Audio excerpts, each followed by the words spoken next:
Welcome, everyone. We have another special episode of the GG Millions. This is the pregame show for Tuesday, July 23rd. We are with Mr. Jonathan Jaffe, fresh off the World Series of Poker, cashed the 250K high roller, a couple other final tables, deep runs, plays the highest stakes in the world. Jonathan, thank you for being here. Yeah, thanks for having me. Well, you've been on before. Pre-game this week, we're going to be looking at the final table list. We're also going to take a look at some of the betting odds and what the pricing is, which I think is fascinating to see the chip leader versus the bottom stack and how that all kind of interlocks. And of course, we have some well-known players at this final table. So we will dive right into the action. As I see, actually, I'm taking a look at, we're gonna have a game for you today with the betting odds. And I'm gonna see if you can drive a profit with $100. We'll be talking about that in a second as we take a look at the profile for Jonathan. 13 million, man, crazy amount of earnings. Tell me quickly about that 250K. What was that like? Is that the biggest buy-in you've played? Well, first, we need to sort out this potential misunderstanding. You told me we were pregame, and I thought we were just going to get drunk before we commentated. So, Not news to that's me. not yet. That's a decent idea for a future show. We're not gonna do that today, but we are gonna break down the final table players and take a look at the pricing as we see the very healthy 146 entries, 1,460,000. As always, big amount to first, 317,000 going to be first place, 43K for ninth today as an all-time rank. Very impressive, some of these names on there. Adamo just missing out on the final table. They actually, I think two players got knocked out on the same hand. So it went to 8, not 9. As you see the very dangerous Panakov's Alex there. He has got himself another final table and in a pretty good position today. Anyone else here that stands out on the numbers? I mean, kind of crazy. 42 final tables for Arthur, 10 titles. Anyone here that anything stand out on this all-time list? This is a wall of legends. I mean, I think if there's something that stands out, it's the difference between titles between Martirosyan and Adamo is only 2, but look at the winnings, it's 3x. I'm guessing, some of those are I don't know what they call the inflated GG millions, but sometimes it seems like Yeah. it's way bigger. So I'm guessing Arthur's done well in those. Yeah, that's true. I think that is what you have. It is a crazy. I almost have to fact check that, right? I mean, that's a lot of extra in there. Like almost like you Look at hit like a. Nicholas, only 4 titles, but he's got the second highest winnings. So I guess I mean there's something to be said for these cashes too. You win money not just by winning the tournament, but Well, actually, caveat. I just saw that. I'm looking at what you're saying. So we're looking at there's the winnings on, and it should be a little more clear. There's the GGMillion winning, which is the one column, right? 8 million. So that makes I got it. sense. That and then there's the total on GG. So that needs to be clarified. We're gonna have to make that a little more concrete there. But does jump out Nicholas Osted. He hopped in this tournament too. He did not make the final table, but he did just win what 4 million or 6 million. I think it was 4 million in the main event from 10K in the World Series, and then he was in here battling online. I think Pads noted he was playing like $150 tournament on GG this weekend too. So he is. I That don't know if sounds anyone like loves it Lena. more. That's It's pretty legendary. pretty special. So we're gonna go ahead and take it to the exciting odds for the week. And Joseph, who is in the lead, who is a very regular on the plane. He's also been a guest on the GG Million. Does have that chip lead and a good bit of a lead as we take a look at the odds here. And anything that jumps out at you when you make a final table. You've played a lot of high stakes. How does this sort of pricing with the chip leader, the chip stack versus a short? Do you think this is like pretty regular? Where can you find value generally in the odds and in these type of distributions with the obviously 2.64 to 1, the odds there pretty saying he's a huge favorite, which he has a huge stack, but the short stack, a double of once or twice you get into the mix. Where do you kind of look at this pricing and see maybe a bit of value? Yeah, I mean, first, if you're trying to win a tournament, how do you lock in any better than putting Adrian Mateos as your avatar? That seems like that's the way to do it in 2024. If you're looking to win a tournament, I mean, Joseph couldn't have prepared any better than that. Yeah. Value, I mean, Panakov's is the most accomplished player at the table, unless one of these unknown guys is Hidden Isildur. But it's uh, I would immediately assume that if the odds were set up without taking the players into account, which I don't know if that's the case or not. Panakov's would be the first place I would look. Joseph is very capable and with the chip lead, but yeah, I mean, 2.64 to win a tournament seems like, even with the flat payouts and how, commanding a chip lead this is and how hard he can lean on these guys, my instinct would have been that that would be like a little over 3 to 1, but I'm not an odds maker. Yep. You look at 26.8, it's enticing to get 30 to 1 on your money on anything. But again, with these flat payouts, it just seems like Oliver's going to have to get slammed by the deck. So, there's a reason he's down at 26 to 1. Yep. Yeah, I mean, I think somewhere in the middle seems to make sense to me when you're looking at like Risan to Hazuka. I'm always kind of leaning towards the no-name guys because I think there's a very reasonable chance that someone who's not real named on GG doesn't give a crap about ICM. And if you don't give a crap about ICM, these odds are strictly for winning. They have nothing to do with playing plus EV poker. So Right. I'm kind of going to lean towards people who are not real named.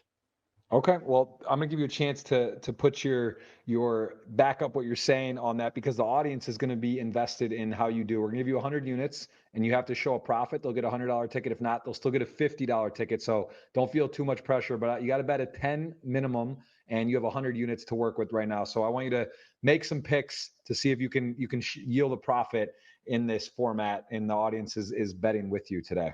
And to be clear, it's binary: profit or no profit. How much profit is irrelevant. Yep, you gotta start end with more than you started with. All right, let's put a 10 unit. minimum. 10 minute, Yeah, 10 so minimum per one person. one 10 unit on Reason, Okay. one on Volodymyr, Yep. one on Hazuka, Yep. two on Ponikovs. We've got five left. How We'll go a much on couple ways. Pontiacus? Um, sorry, did I say five? I meant two. Okay. Two. So we've spent five of my 10. No, you get 100. You get 100. Sorry, $100. I mean And we spent 50 of the 100. My apologies. yeah, you're saying 20 on Pontiacus. Yeah, 20 on Got it. Ponikovs, 10 Got on it. Reason, 10 on Volodymyr, 10 on Hazuka, and then we go with yeah, put I mean, it doesn't make a difference whether I go 40. I'll just put the rest on Joe's off. So I need to fade XX, Ilya, and Oliver. Okay, so audience, you got it. We'll see what the actual total comes in at, but you have to yield the profit. Those are the odds. We'll see how that works out. And there's again, we're gonna have a very exciting final table today. A couple really high profile, well known players, and again, some of the players that we've seen multiple times here, including Oliver Weiss, who is at the bottom of the pack right now, but could easily get back in it as we will kind of shuffle through the players today, take a look where they're from, what's going on there. It is Oliver Weiss, almost 2 million in live earnings from the Austria flag, one of the tougher countries in the world, a mix of a lot of Germans who sort of moved there as well. And you can see his GGMillion winnings very impressive, as well as his overall GGMillion winning. So a player we've seen before here, Hazuka, one that you picked. He is one that is not as known, but look at that, 5 million in GG winning. So not a stranger to online poker, as he is also just not one we see as much on the GGMillion show so far, but does have some earnings there. And Voldemir, he is also someone very accomplished, but not as much though. 4 final tables on 59 appearances, 17 cashes. Any of these players, anything stand out for you? Let me know. I don't think we said a couple I know you played with, and Reson, who has 0 FTs, 3 cashes, a little newer too, experienced player, someone there you see some value in betting today. And of course, I'll let you speak on this man who you know, and I believe was just on your podcast you got there, the GTO Labs podcast, and one of the absolute best players in the world, live and online. Tell me a little bit about Alex. Yeah, he was a great guest. Ponikov's shared a lot of wisdom, but fantastic player, live and online. Well known as running a stable and coaching a stable really well. And Michael Joseph is one of the members of that stable who plays high stakes. So they're going to be battling it out. Joseph told me that Ponikovs had texted him. He's gonna. I don't know what terms to put it in, but curse word him. He's gonna take it to him, we'll say. And so they're ready to battle. Student and coach, and yeah, Ponikov's just an all around fantastic player. Kind of burst on the scene live a few years ago, and even though he'd been around for a while, and he's been a pretty big boss in the online streets for a while too. Yeah, and tell me maybe as you do coaching and of course play the highest stakes. So as we mentioned, the 250K you played in the World Series, cashed that, some other great results, 13 million lifetime earnings. How would that dynamic, how can that sort of impacts things? Because again, it's not like Alex has like 100 students. He works with some people. You just mentioned Joseph, and they're at the same final table. They're friends. They know each other's game. How would that affect you if one of your primary students, you're playing for a lot of money and you know each other's game and you're at a final table, for example? How does that impact? What kind of dynamics can you see there? That's a great question. So no doubt, in addition to studying together, talking strategy, Alex has shared a lot of his exploits and the way he views, the game and final table specifically with Joseph. I think that, best I can, gather, Alex's students get the real deal. He's not holding back with them. So that little cat and mouse game starts where there might be an exploit, maybe a situation where Alex likes to 3-bet light, but with Joseph behind him or Joseph being the opener, he may have to pass because some of that equity he feels he picks up might get snipped. And the same goes for Joseph. They're both trying to figure what might the other player be leaning into from our conversations. And then in addition, I think one of the interesting dynamics when you have this type of situation, I've played final tables with students before, is how much are we going to just kind of call neutral right now that we're at this final table? We're not going to talk about how we view these other players, or how much, in this layoff, do we still just say, whatever, we'll share how we feel about these guys, like we would with a friend who is at a final table. And then it's up to the other player to, take what they will from that. So an interesting cat and mouse game gets started. These are two very ethical guys. I trust that, they're going to do everything on the up and up, but it still starts this, this interesting metagame war. Yeah, very impressive stat line there. 72% in the money almost doesn't seem real. 61 appearances, 44 cashes, and that could be an error. Also, could be 72%. That's wild. Because you just, like how many? It's unlimited reentry, I guess.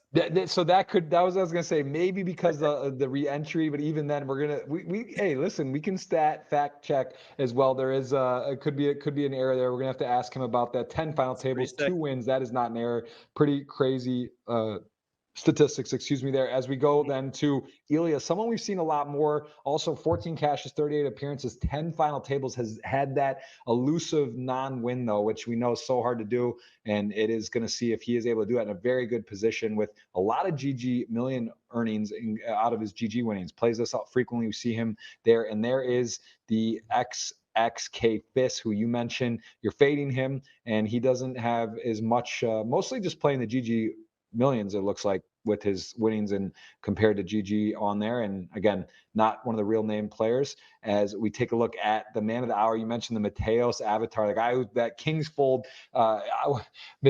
Schulman, Nick Schulman said unconscious, that fold where he folded Kings, the guy had aces only to get aces all into ace king suited right after pre-flop and lose deep in the main, was just going for it, absolutely crushing, playing great poker. We got to give Mateos a shout out, but it's Joseph here with the chip lead, 121 big blinds, who is a absolute, playing great. And you mentioned Panakov's as absolutely, he's just playing great poker. He's playing at the World Series, hitting the high rollers, 100K, 50K. He cashed. He's in good form. Tell me about the chip lead, the responsibilities, and what you expect from him to execute today as the big favorite. First, I want to take back anything complimentary I said about Ponikov's coaching, because if he's got a 72% cash rate and one of his star students has an 18%, his student is cashing a quarter as often as he is. I think the guy's holding back for sure.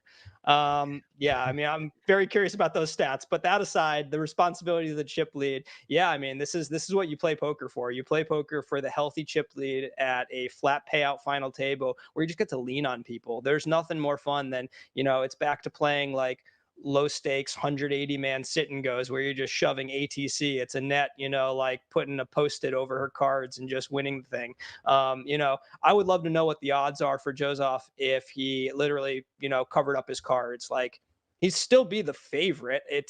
I mean, maybe not the favorite, but pretty close. Yeah. This is the most fun you have, for most of us in poker, is coming to the final table with a big chip lead and just getting to push it around. Yeah, I mean, it's again, no guarantees, but he is for sure the overwhelming favorite. And you can see he's got experience here on GG. He also is looking to take a bunch of EV here, get a win. Has not won, as we mentioned. It's hard to win. Only a few players that, that stat line with the leaderboard. It's pretty unicorn level of multiple winners. It is hard to win, and we'll see how that plays out. We also are going to have a look at a few of the interesting hands sort of leaning up here, as we'll take a look here at the situation with tens with Hazuzaka, I guess you would pronounce, who was our, I believe, 8th or 7th place, kind of shorter here with pocket tens, and get a little look at how he approaches the game. If you are in the small blind here, pocket tens, 10-20K, don't know exactly how many players based on the chip stacks. I think it's, there's still some meat left on the bone here. We don't know exactly how many are left, but tell me sort of how you would approach this spot off this stack size with tens in the small blind. Yeah, I mean, we definitely want to know how many people are left based on this. We're thinking 3 tables left, 2 tables, 3, I somewhere in think there. 3 at least, though. Yeah, because no one Okay. has over 1 million here, and And does that mean it has to be in the money? yeah, I don't know. They're not 15 cash. I was actually sweating with 2 Oh. tables, so they're not in the money. Let's assume here. Yeah, Yeah, I mean, not in. I think raise is a good standard play. We can put some limp in there. We're certainly not shoving, but 2.5x looks solid.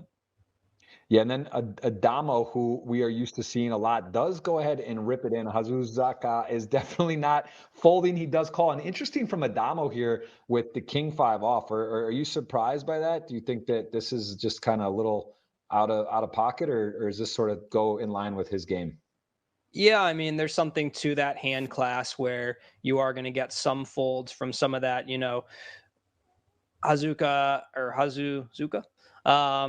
Missed the syllable. He should have some decent hands that are going to raise fold there a little bit, depending on how much pressure there is. I think we really want to know how close they are to the money, but you can make a case for making a shove like that when, Hazuka might have some folds coming from like a king 8, king 9 off, depending on how close they are to the money.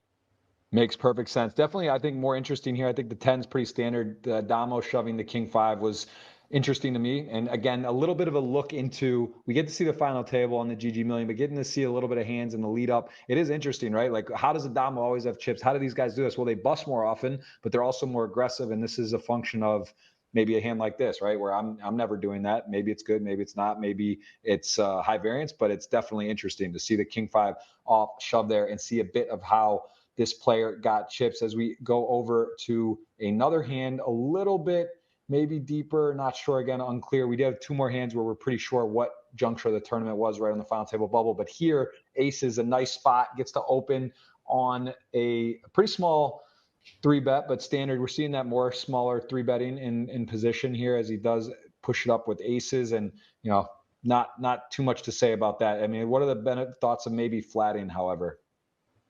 Yeah, I mean, the deeper into ICM we go, the less flatting we're doing, generally speaking. So, this hand seems play itself. But yeah, I would not play many flats there. I think you could probably go your whole career never flatting that. Hey, little Um, Chris. just kind of zoom by.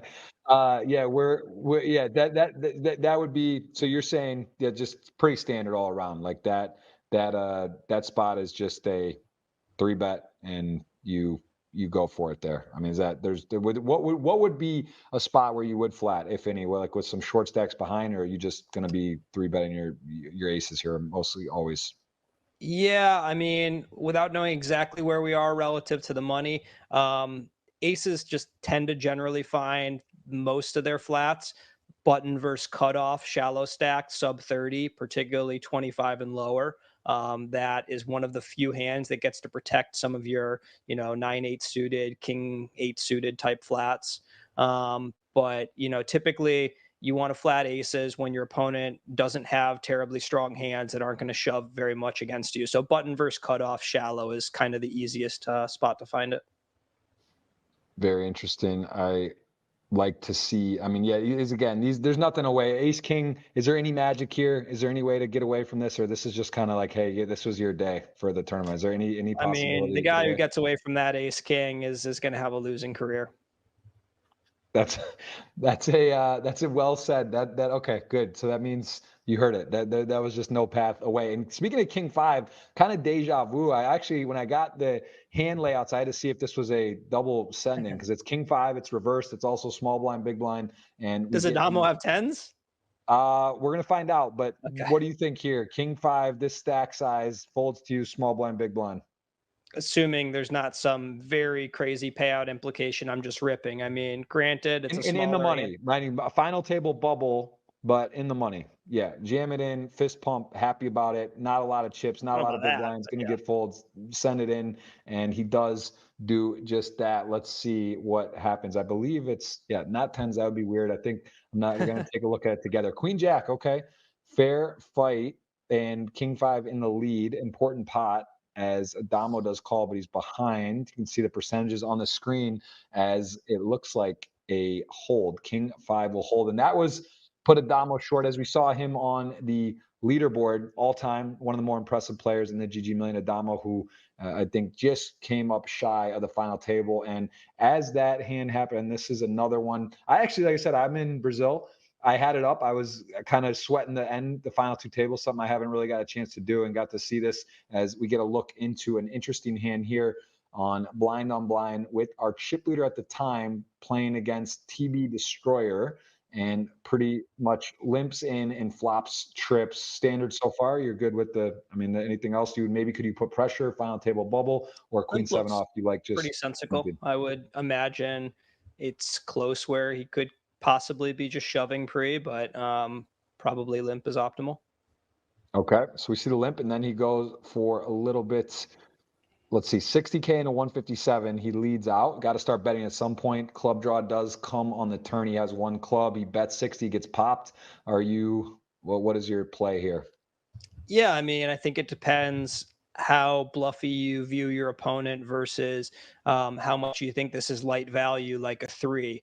It's pretty unlikely he has a pocket pair. I mean, I guess it could be fours, fives, but those would pretty much, yeah, they would mostly just shove pre or if not, bet flop. So we're looking at a lot of 3x, maybe the 2x looking to freeze occasionally, but I don't think so. And if we think he's got a three, there's probably a lot of action kill rivers. I would come back over the top. We have so little value that gets to do this. Now, if you think there's a lot of bluffs here, probably an under bluffed line for TB Destroyer, especially with some ICM pressure. But if you think there are a lot of bluffs, certainly you'd want to call. But I like coming back over the top. Okay, makes perfect sense. Let's see what Joseph goes with. I think he ends up. This did see this one, but he's gonna follow with your suit and go ahead and pop it up. See how TB responds. So So if you are TB Destroyer at this point and you had a three, which seems most likely given the flop check, the turn, raise, then you don't really worry about the king because Joseph first, the king is just kind of like a light value bet on the turn. And second, if he did do that, it's unlikely he comes back over the top because, you know, Mike doesn't view himself folding TB off a hand that is better than king high almost ever with a click there. So yeah, TB, I mean, I'm paying off very frequently. If I've got a three here on the river, I'm sure Joseph's going to jam here. so we see Joseph with the very obviously high up in the range, very pretty board, blind on blind, queen seven, such a strong hand. Knows his opponent, of course, differently. He's been playing with them. He's got a little better idea of what he's doing, and he does come for a interesting size, and he gets it. Wow, gets small bet, gets the jam, and there you go. Like you said, a three could be, or maybe a hand like that, like a club draw semi bluff hand, and he does take the goes for the shove there. Thoughts on the jam? Yeah, I mean, I thought the raise on the turn with that hand doesn't seem to accomplish all that much. I could see raising low clubs, maybe like 8-5 of clubs and Right. get Michael to fold some bluffs that beat us, like 9 tie, 10 high. I'm a little perplexed by that turn raise, but doesn't mean it's bad. I can see having a really diverse range. And then, yeah, he knew his man with that block. I think what Joseph is thinking is that he unblocks all this 4-5, 5-6, 4-6 that might be a good portion of the range. His queen of clubs maybe doesn't block the club draws that might raise. So this way we make sure we get paid something by a 3 that would probably check back if we check. And we give him a chance with all those bluffs, even if it's only 20%. That's a big payday when he does jam those bluffs some portion of the time. And then maybe on rare occasion, TB Destroyer like made some weird thin value raise or freeze play on the turn with a king high. So that's probably going to shove, I would think, versus the block. Yeah, it's an interesting hand. I definitely, I might just be way off on what that turn situation looks like. I can't say that I've made that min raise very often as TB Destroyer.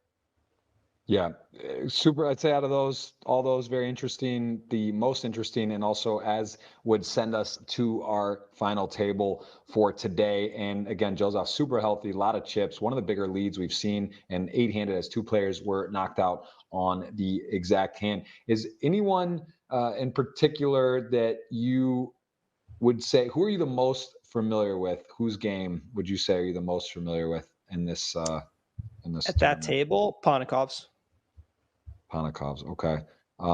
Yeah, and the overall, when it's this big of a chip lead, tell me a little bit of strategy about middle stacks. Sort of, we see the when there is that much chips up top, it gets interesting because that means some of the shorter stacks are shorter and pay jumps are big. ICM is always, of course, a very important part of ICM is at this juncture of the tournament, 8 left. So tell me about middle stack strategy.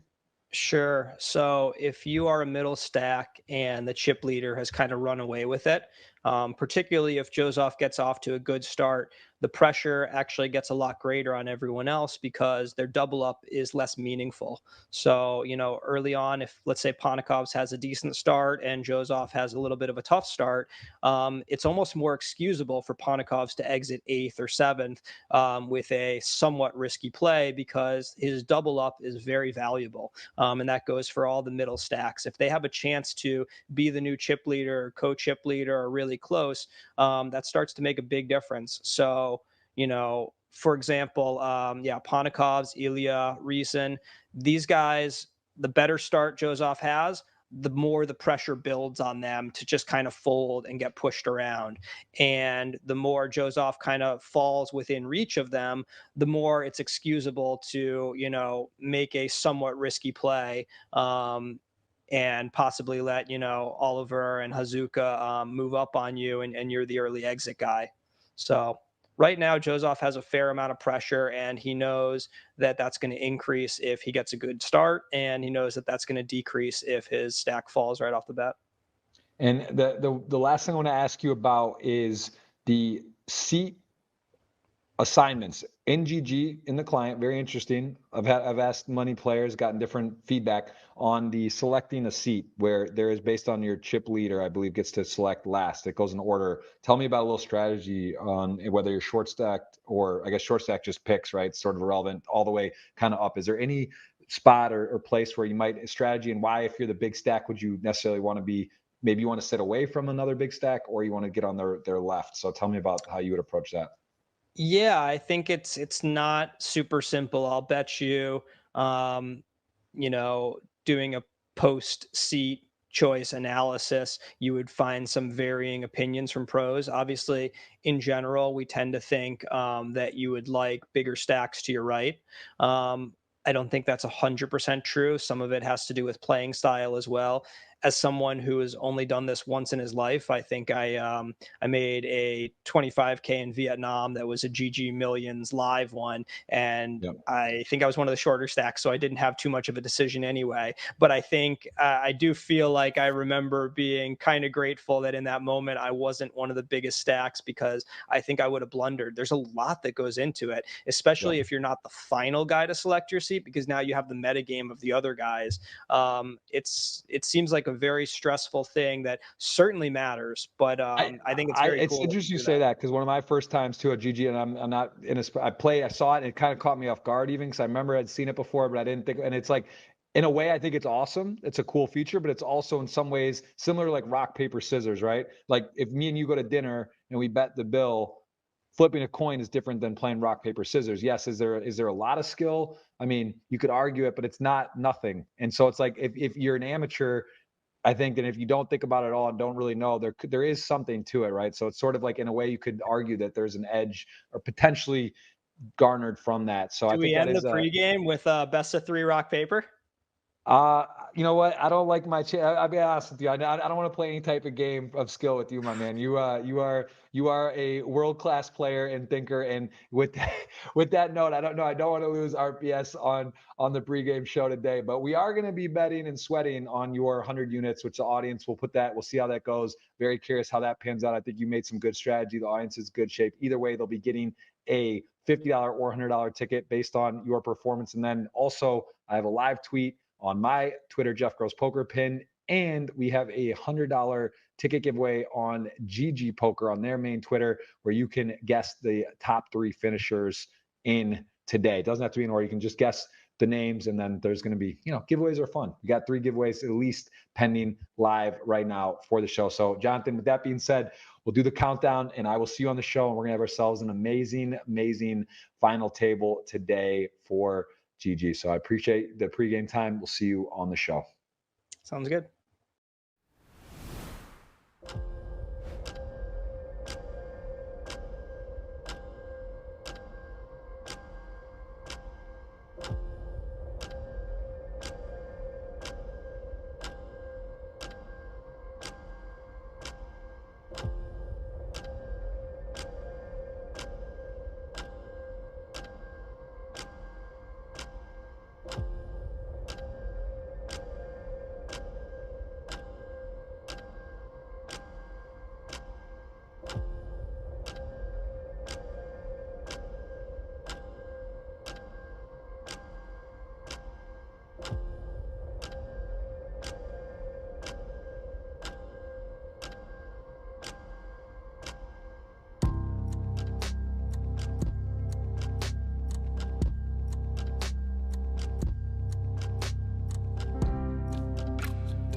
Welcome back from the short break as we have gone through the pregame today. Jonathan, Jaffe, we are going to be diving in and looking at this very elaborate, very strong final table. Panakovs we mentioned, we've talked about him, Joseph. We're going to get to see the actual seating. We've discussed this a bit too with the strategy behind where to sit. And of course, there is some strategy in that. So we'll see how these players jockey and get position. And I'm looking forward to this one. I think this is your...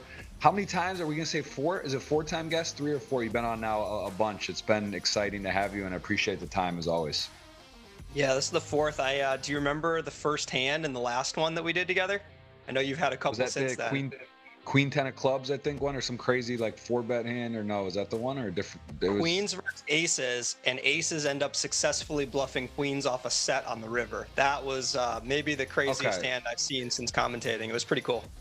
Yeah, that was a special hand. That's right. So it does blend together with 4 times being on, but I know we've seen some exciting ones, and we are going to dive into the action. We're going to take you there after you get one more final look at the prize pool. 1,460,000, what represents 146 total entries. We're going to show you the prize pool as we'll take you to the table here with a very healthy 317 up top, 44,008 remain. We have profiled all those players for you, some of the favorites. We've shown the betting odds. Jonathan, again, we'll let him remind you throughout who he has, but the audience is sweating with Jonathan. He has got some selections to see if he's able to turn a profit from his 100 units of betting. He has a few of the players, and the audience will be receiving a $50 or $100 ticket, as we mentioned before, depending on those finishes. As you can see, it was a double knockout on the leading in the final table. That's why we're going to be 8-handed, not 9, as we saw. I think that was that pretty epic bluff, the Jack 4 clubs that we got to see a replay of, that takes us into this final table that is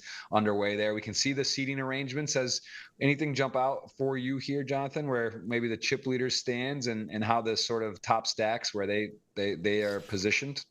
Yeah, I mean, see if Azu decides to VPip this Jack 10 suited first. This seems like an interesting spot where most people would find a fold, but we might have a play for the win fella here. But as far as seeding, well, Hazu tanks on that. All right. Joseph is the only one that we know what he was thinking when he made the selection, or have some idea, because he went last. So he wanted XF or XX on his right. That seems pretty logical, given that he's got the next biggest stack. And then looking around beyond that, is there anything else that might play into it? I mean, he's got a shorty on his left. Looks like, I mean, at first glance, what I would choose. And we've got the student-teacher potential clash right off the bat. Panakovs has a little bit of a decision with the ace-7 suited, small blind versus the early position Joseph open. He said he was going to him, and maybe this was the hand. We'll see. Right off the bat, he gets a chance, and he goes for it. And this is the kind of hand where Michael can definitely reshove. Does he pull it right off the bat? This is the hand that you would expect. This is literally what we covered. And the fact too that Panakovs it's not a mandatory 3-bet there, right? It's under the gun +1. His stack is vulnerable. He's not like obligated to go for this. So this kind of shows you. look at he's got the cops chasing in the, oh, that's so good. Oh my goodness. And yeah, this is kind of, if you're Joseph, it's sort of a weird spot too, because like in some regards, it's like, all right, I have the right hand to do it. The same thing, like also I have such a nice stack, I don't need to do it. Wow. So he does get away Panakovs from it. got in his head. Got in there a little bit, but yeah, not sure. He's going to get to see that one, as again, we're on delay as we get to roll in. And, it would have worked if he pulled the trigger, but at the same time, yeah, that just good play. Couldn't quite sure unload the clip there, as we'll see a ElkY 10-time, I believe, final tableist, has not won a GGMillion. He is in the small blind here, king deuce off, and he is going to be with a walk into the unknown, or the not real name player here, who has had a pretty good resume recently. We've seen him play well. Don't believe he's on your list, right? You're fading the second player he was second stack to start, and has a tough seat, as again, Joseph with the chip lead on his direct left. As we get off to a 8-handed start, welcoming everyone. Let us know where you're watching from. Hope you enjoy the pregame show. We'll be playing to a winner today as usual, and we will have a slew of giveaways for you, including I want to remind you, on the Twitter for GG, you can guess the top 3 places. The first person who gets the correct 3 Doesn't have to be in order, but you guess the top 3, and that will be a $100 ticket as well. We'll talk more about giveaways in the future, but go ahead and get that out there. Your chance to take it down. Oliver, the short stack, was very attractive odds, right? 26-1 or so in that wheelhouse to get the win. And he's a very accomplished player, and he is going to open right away and see 9s with, covers comfortably. Players to act behind. I think Ilya's going to go for a 3-bet not fold here. I guess that's his plan, to 3-bet and call off against a shove would be my guess. Does get the fold from king queen off though. Tell me about the momentum there as a short stack. You get one through. It's also like close, right, to go with, but you get 3-bet. You're just going to give it up there. I mean, off of this short stack, how important is it to get those first, to kind of chip up from going down? Because he loses that first pot, loses a couple blinds, but he's still got relatively similar stack. Yeah, I think momentum is not really a factor for the majority of these players at this table. They've been here before. They've played high stakes. They've played tournaments. Realistically, it's momentum is more that concept that exists in like a low stakes live cash game. Yeah. It's more a manufactured concept internally than it really exists. I think it's kind of the narrative you can play back after the fact. But no, I mean, Oliver knows what he's doing. He knows what he's doing with 12 blinds now, and he knew what he was doing if he, ended that hand with 14 blinds. Certainly his fold equity goes down. But you do bring up a concept that I think it's important. I hear a lot of people talk about it, which is like this idea that a shift from 15 big blinds down to 10 is massively negative, and yet 15 to 20 is not that helpful. And people are thinking about their fold equity in terms of like calling a 5 big blind shove. And it's usually very, very overrated. Realistically, you just kind of do what you're supposed to do hand by hand. When you start thinking about concepts like momentum, it's usually your preference and your bias taking over.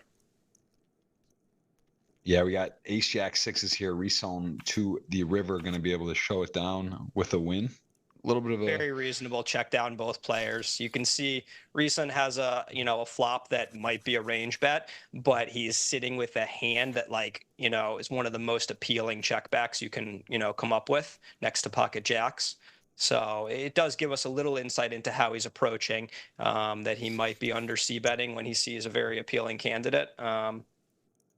But he might have been playing a balanced check back there. Maybe we'd even see the rare king queen check.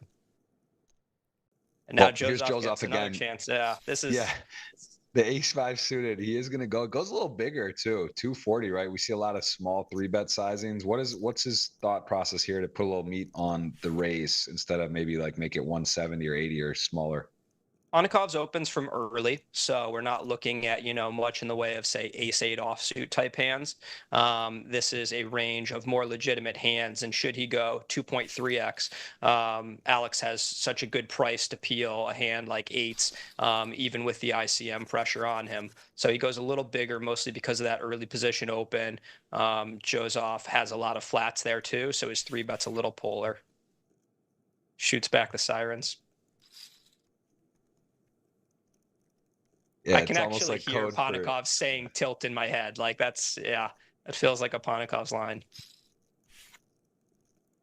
All right, so we get the open queen jack off. The second stack, largest stack, can open a little bit wider, and goes off with ace 10 suited. Now Voldemir just going to come in with the 7s, third in here. Everything check out for you. You're happy with the flat with Joseph giving it at me, because you definitely could attack the second biggest stack. Ace 10 suited does play well as a flat there, though.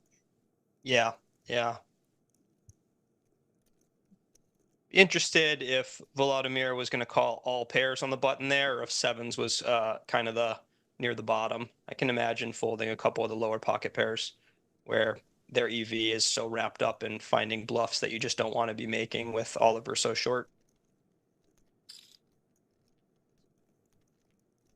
Joseph has a very interesting range here because he likely doesn't want to be 3-betting too linear. He might have a pretty polar range with him and XX so far ahead. So he's got some garbagey hands here. Like it's, quite reasonable for Joseph to be flatting something as wide as, say, Jack 9 suited. That might be the edge. And he also has some really big hands like pocket queens.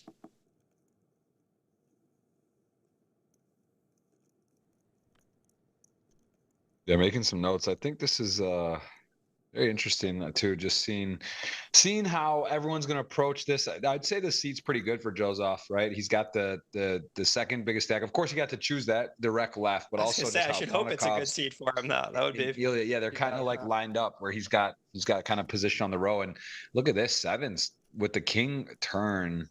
Gets a pretty It's a nice spot board where here. Joseph, he's probably very confident that Volodymyr has a better hand, but still just has a really bad choice to bluff. If he's bluffing with this ace 10 of hearts, it kind of means he's turning everything into a bluff.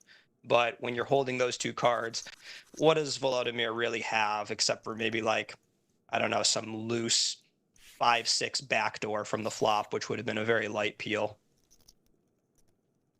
Yeah. Also with that stack from Voldemar, who is not really in experimental mode, right? He's got kind of a middling stack. I don't think he's going to be trying to get Tango Exactly. too light come in there with that type of hand holding. So that's yeah, good deduction as we're Very, seeing very pair multi-way. flooded range there. Yeah. And It was Jack's interesting. flat, Queen King with a very valuable heart here on the Ace 9-6. This is definitely a key card to have, of course, kind of blocking the other types of flop flushes that would be peeling here. I mean, there's Ponikov's low pair with the heart, and then Oldmere just jacks. Does start with a check, 300K in the middle. Yeah, and Volodymyr had a close spot too between flatting and three betting. I think we'd see a lot of three betting traditionally there, but maybe if we push Joe's off from the low jack to the high jack, he would have felt like he had to three bet, but here just not far enough or far in front of his range enough to feel like he wanted to three bet. Yeah. Also, I would listen again. It's close, and you can talk about ICM and all kinds of reasons why there's two very short stacks. And positionally, though, on the fact that Joseph is the chip leader, I would have liked to see a three bet, just more so because I think that yeah, Quite a Joseph's river we going to be got here. so wide. And yeah, this is kind of a miracle run out there for the force. Of course, couldn't the queen paired put Joseph in against the particular holding so far ahead. Tough spot for Alex. He's got, the option to check raise or bet. And if he sees a big enough bet, he could even find himself check calling. It's not impossible for Joseph to have pocket aces or maybe even pocket queens here. Um, Goes for the bet.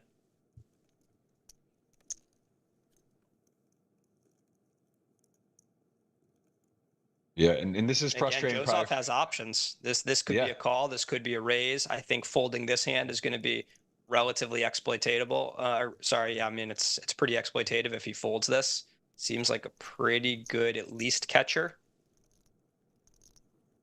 I mean, I think that Queen of Hearts is really important to blocking Ponikov's flushes. I don't think he's defending all suited hands here, but he might be defending all suited queens. So with that in mind, I think that Queen of Hearts is better than just like a random heart. Does fold. Nice tight fold. I think I wonder if he thinks what Ponikovs would do with like the if 4-5 suited of hearts. What do you think he would think he'd bet the turn after checked around flop? Maybe is that do you think he'd be Some leading a portion lot of the of his time. flushes? Yeah. See the snap open from ace 7-0. Ilya's got a close one. If he's got much worse kicker than 9, I think it's a pretty easy fold. 9 is a pretty borderline zone where you can kind of see all three. I think, I like the call there, but you can also make a case for finding a 3-bet bluff there.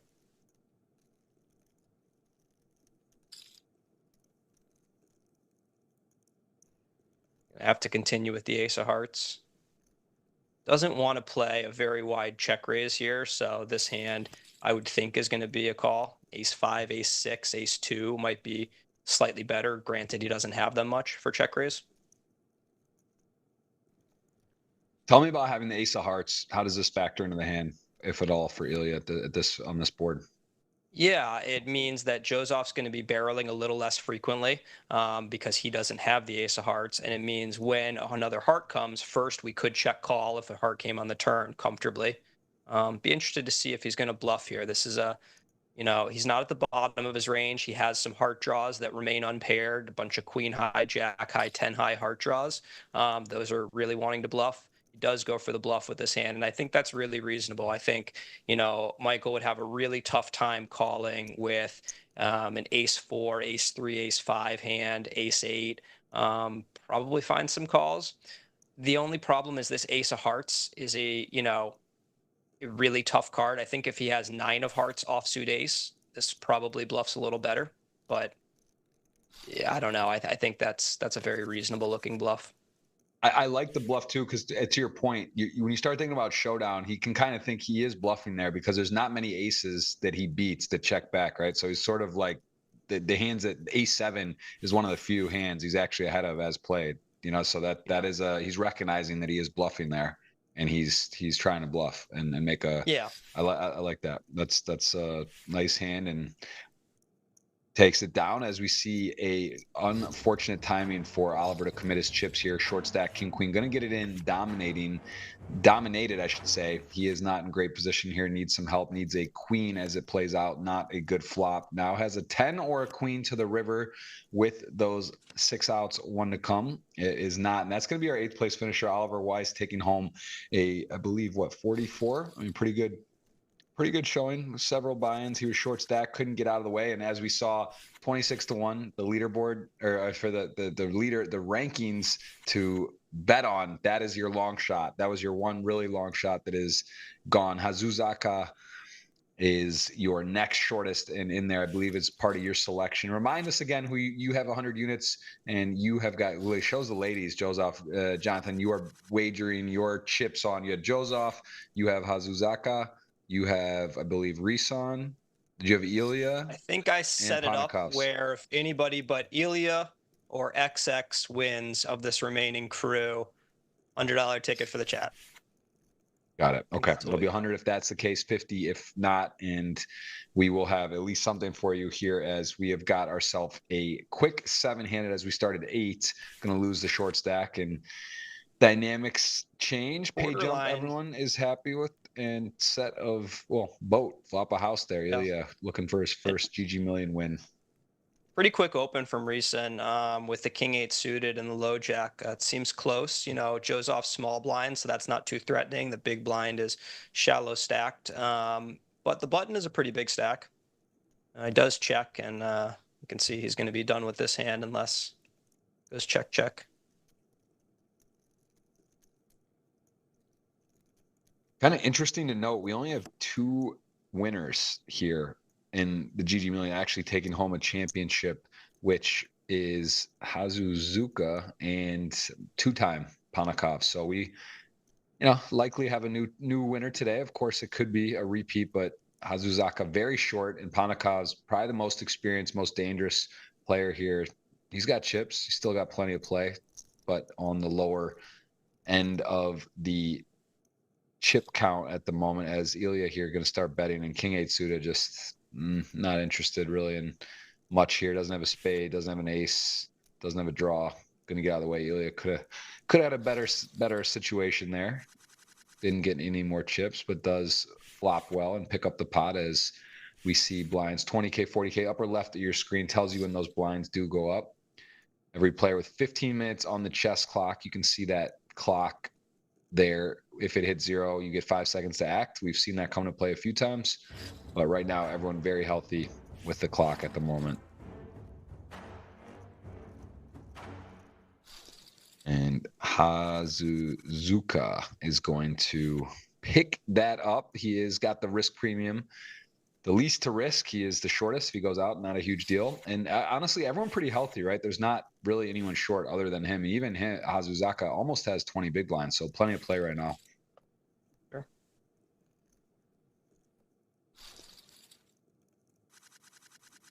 And just to re-clarify, you've probably Panikov's the most experienced with in this that you've played with. Is that fair? Is anyone else you've I played with him a lot in Triton's, some bigger WSOP events. We hadn't played together up until a couple of years ago, and since then we've sparred a bunch. Yeah, I had him on the podcast recently. He was great.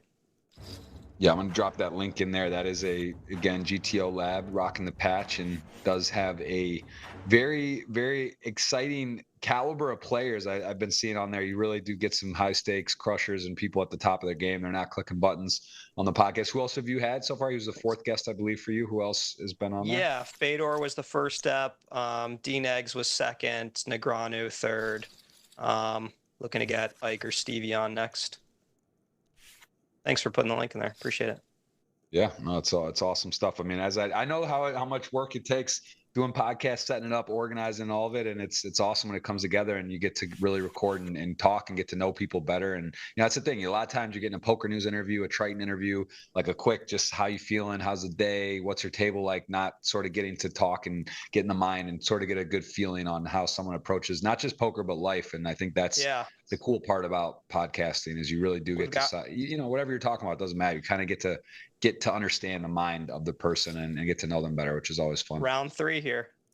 And another interesting hand for Joseph facing this, Ponikov's isn't going to VPIP a 6 here. Of the suited aces, ace 6 suited is probably the least likely that he 3-bets. So kind of goes back and forth. That kind of unblocks Ponikov's from having a lot of bluffs like ace 8 suited or the ace 7 suited he used earlier, some king queen. He goes for it. Look at that. And Ponikov's has a tough spot, but yeah, I mean, you're not calling off ace queen versus early position. So in the end, I think Joseph came out ahead in those few interactions.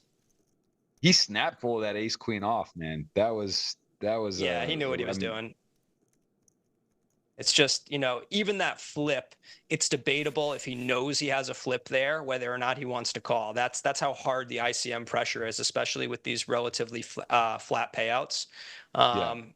It's just so penalizing to get all in a coin flip. Granted, he had, there was close to 400K dead money in there. So I don't know. I think he'd probably very slightly call if he could see the cards, but that's one of the better situations he's going to find himself in. It wasn't going to be too many hands that he was dominating. And of course, ace king makes up a big portion of Joseph's range there.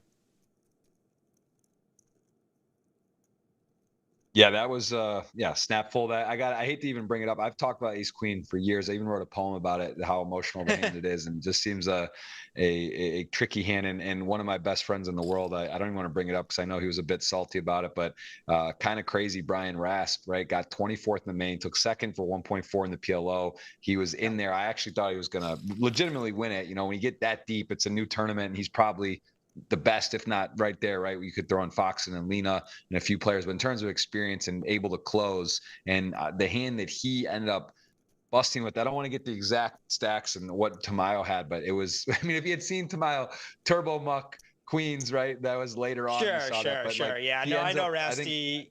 He's not going to defend the ace queen. He didn't love it. It sucks. You play those long days. I was chatting with him a bunch. We were in the payout line together. Looks like XX is going to have a pretty easy fold here, even with Ponikov's on the button. We'll see what happens. Of all the 8X to call, the 8 of hearts is kind of nice. It's got a little maneuverability later, but this would be a really tough call to make. The jack is a pretty ugly side card, blocking some bluffs. The jack 10, queen jack. I don't know. Yeah. Maybe I shouldn't have said he's going to turbo muck this. This is not the Tamayo style.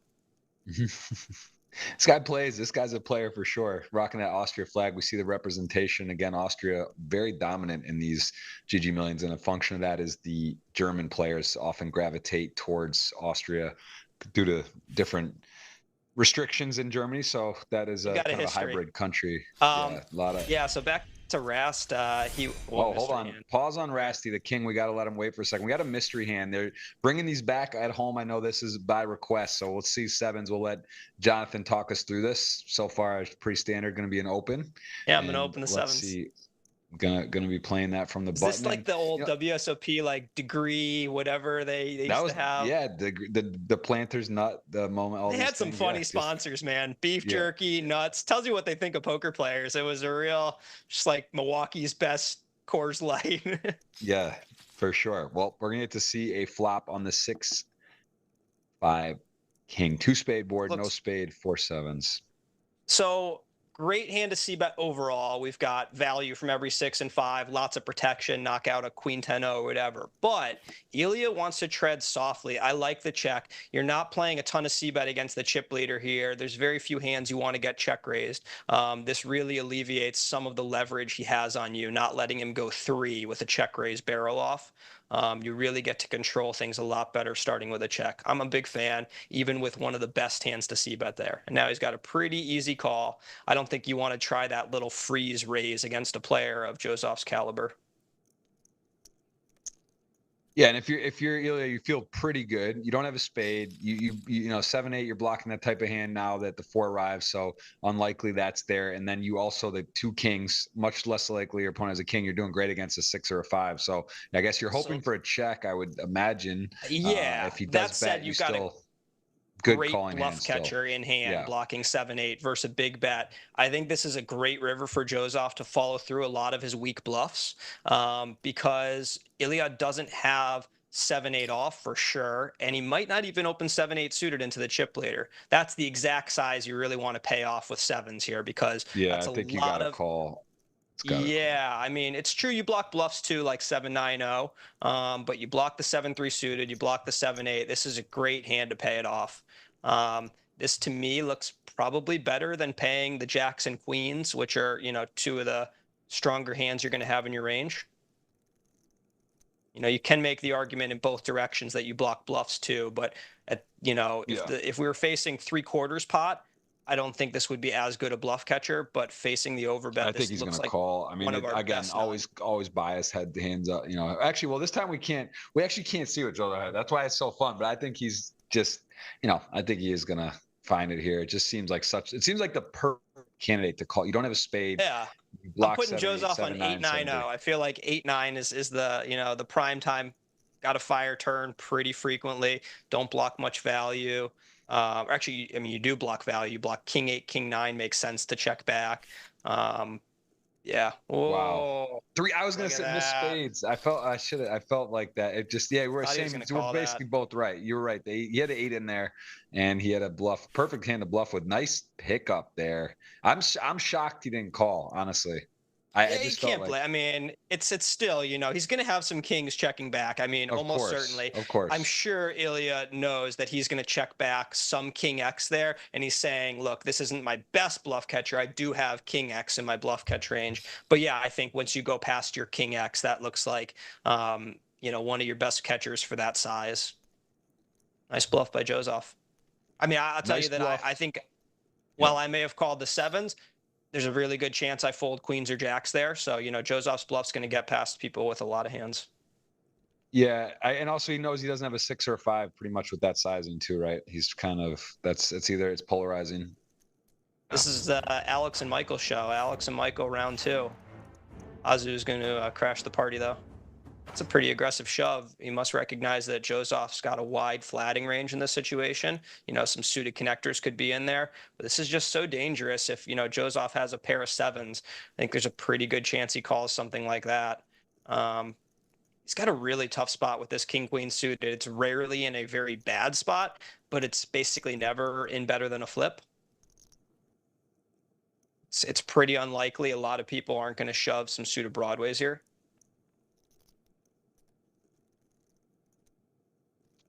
Well, he's got 5.2. He's in control at the moment. Does he want to risk it and just go for the full runaway? He calls and wins this. He's officially double second and just roaring. If he loses, it's a bit of a blemish. He's still going to be in good shape, but he does give it up. So still 5.2. Nice pick. Yeah, I don't blame him. Yeah. Yeah, nicely done.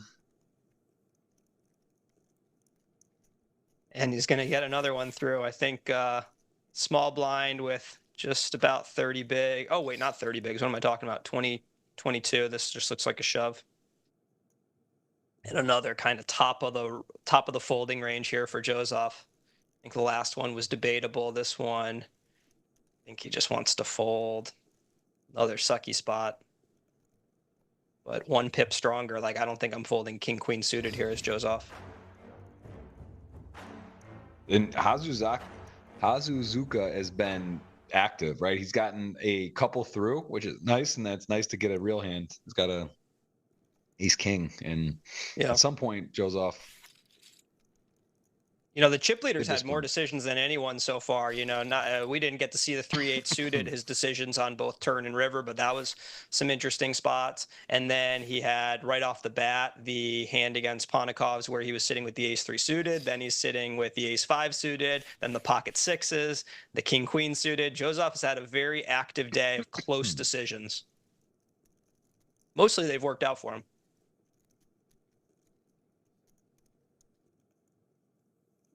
Yeah, so far chipping up a bit, doing It's what a he's tight supposed to fold there do. from Reason. 9-6 suited for a 2x, you know, and he's pretty much the shortest stack. You know, Oliver's gone, so some of that pressure has been released, and still a very snug fold. It's interesting because I wouldn't have guessed him to fold that after we saw his king 8 suited low jack open, which I thought was good open, but close. This is another real close spot. Everyone's just getting dealt really close ones. Looks like a fold versus low jack -1. It's gonna probably hurt him here.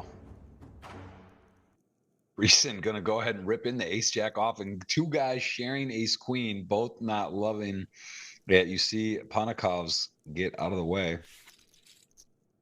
Wow, that's a snug fold versus 20.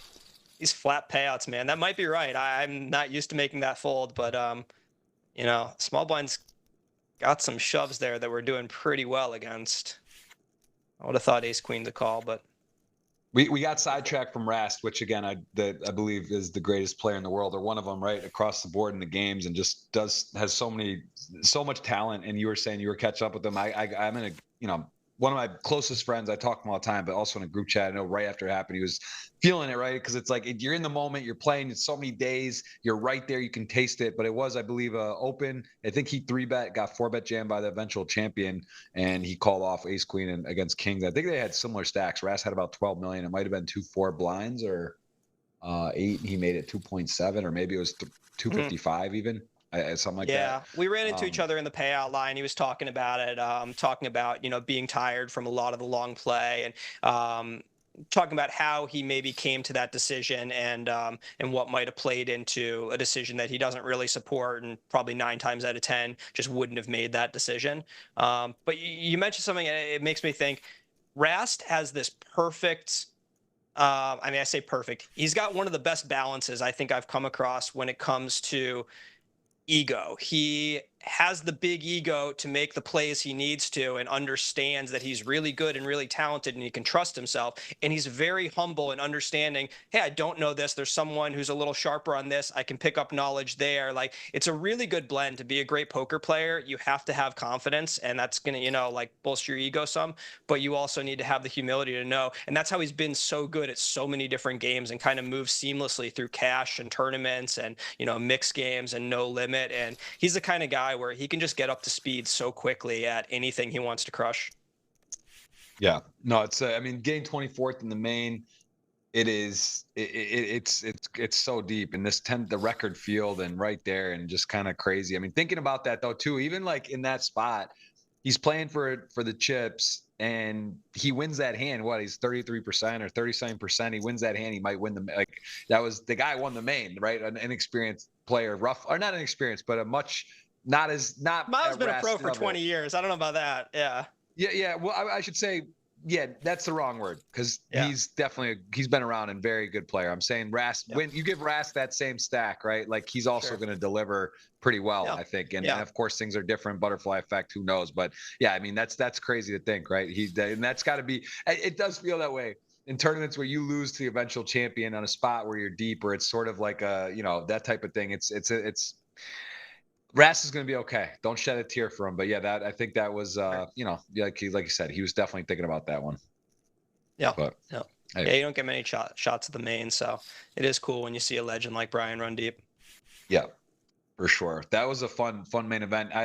The lot of controversy down the stretch. Definitely been some talk about this solver world and what's available and not. I think there will be some changes in the future. At least there'll be some talk about this. Is definitely going to be looked at, a bit of a case study on that. But yeah, it's a pretty lot of mixed reviews on it. I don't know. I mean, I didn't get super in depth into it. I just kind of was following along. I know Doug did a review with Daniel and Alan were weighing in, and I saw others weigh in. And there's also a good point. I think Patrick Leonard was making that in the past. There's like pretty much every year there's people on the rail with like stuff going on and sharing, whether it's like hands or reads. And so that was sort of the Griff. The guy was saying he didn't really know what was going on. He's not thinking there's like something. He's just thinking they're talking about strategy and what's going on. So I don't know. It's teach his own. We got people in the chat. We can get your opinion on it, what you think. But either way, I do believe that it also. You don't want to discredit this player, right? Who got all the way to the end, played great, knows how to play, doing his best, trying to win $10 million. He's obviously doesn't think he's cheating, right? Or whether he is or not, like in the rule book, because he's there on the rail openly doing, reviewing and doing whatever he's doing. So it's it does bring attention to the game. We're at a critical time in poker, live and online, to sort of draw some lines in the sand and try to make it where it's fair and good for everyone. I think that's the big takeaway. Yeah. My big takeaway is anytime anything happens where people can hate on someone, it's going to get very vocal and a lot of people are going to chime in and the streamers or whatever are going to capitalize on it, just using it for attention. And that these are not the conversations that I think are productive in a public way. I think that, people should debate it in like, a nice, I don't know what the way is, in a fair manner where they're not just trying to shit on people one direction or the other. And then really, the rules makers should look into this and do the best, but in kind of a behind the scenes talking to the really informed people. I think this is where like too much democracy is not how you make good rules. You don't just leave it to the mob to kind of flesh it out. Yeah, well said.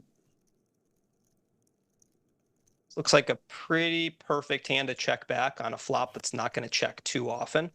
Does go for it. That's the second time we've seen Reason take one of these. He had the sixes on the Queen 7-2 two suit.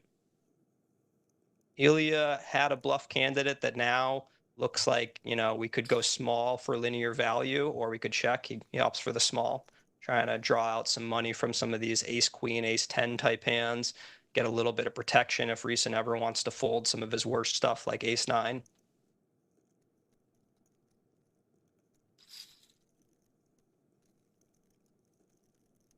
It's in a raise and a tough spot to raise, trying to charge exactly the kind of hand ElkY has.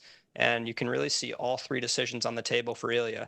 When you block pocket sevens, you say, look, bro, are you really just raising with like the rare pocket aces or jack that checked back? Or is this you trying to freeze me with something like tens? Does opt to fold.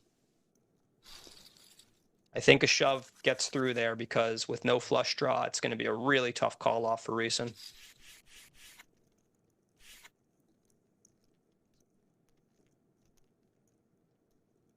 Now, granted, ElkY did bet so small that I think Reason can, feel a little bit more empowered to make that raise. There's just not too much value that's better than tens that probably wants to start with such a small block.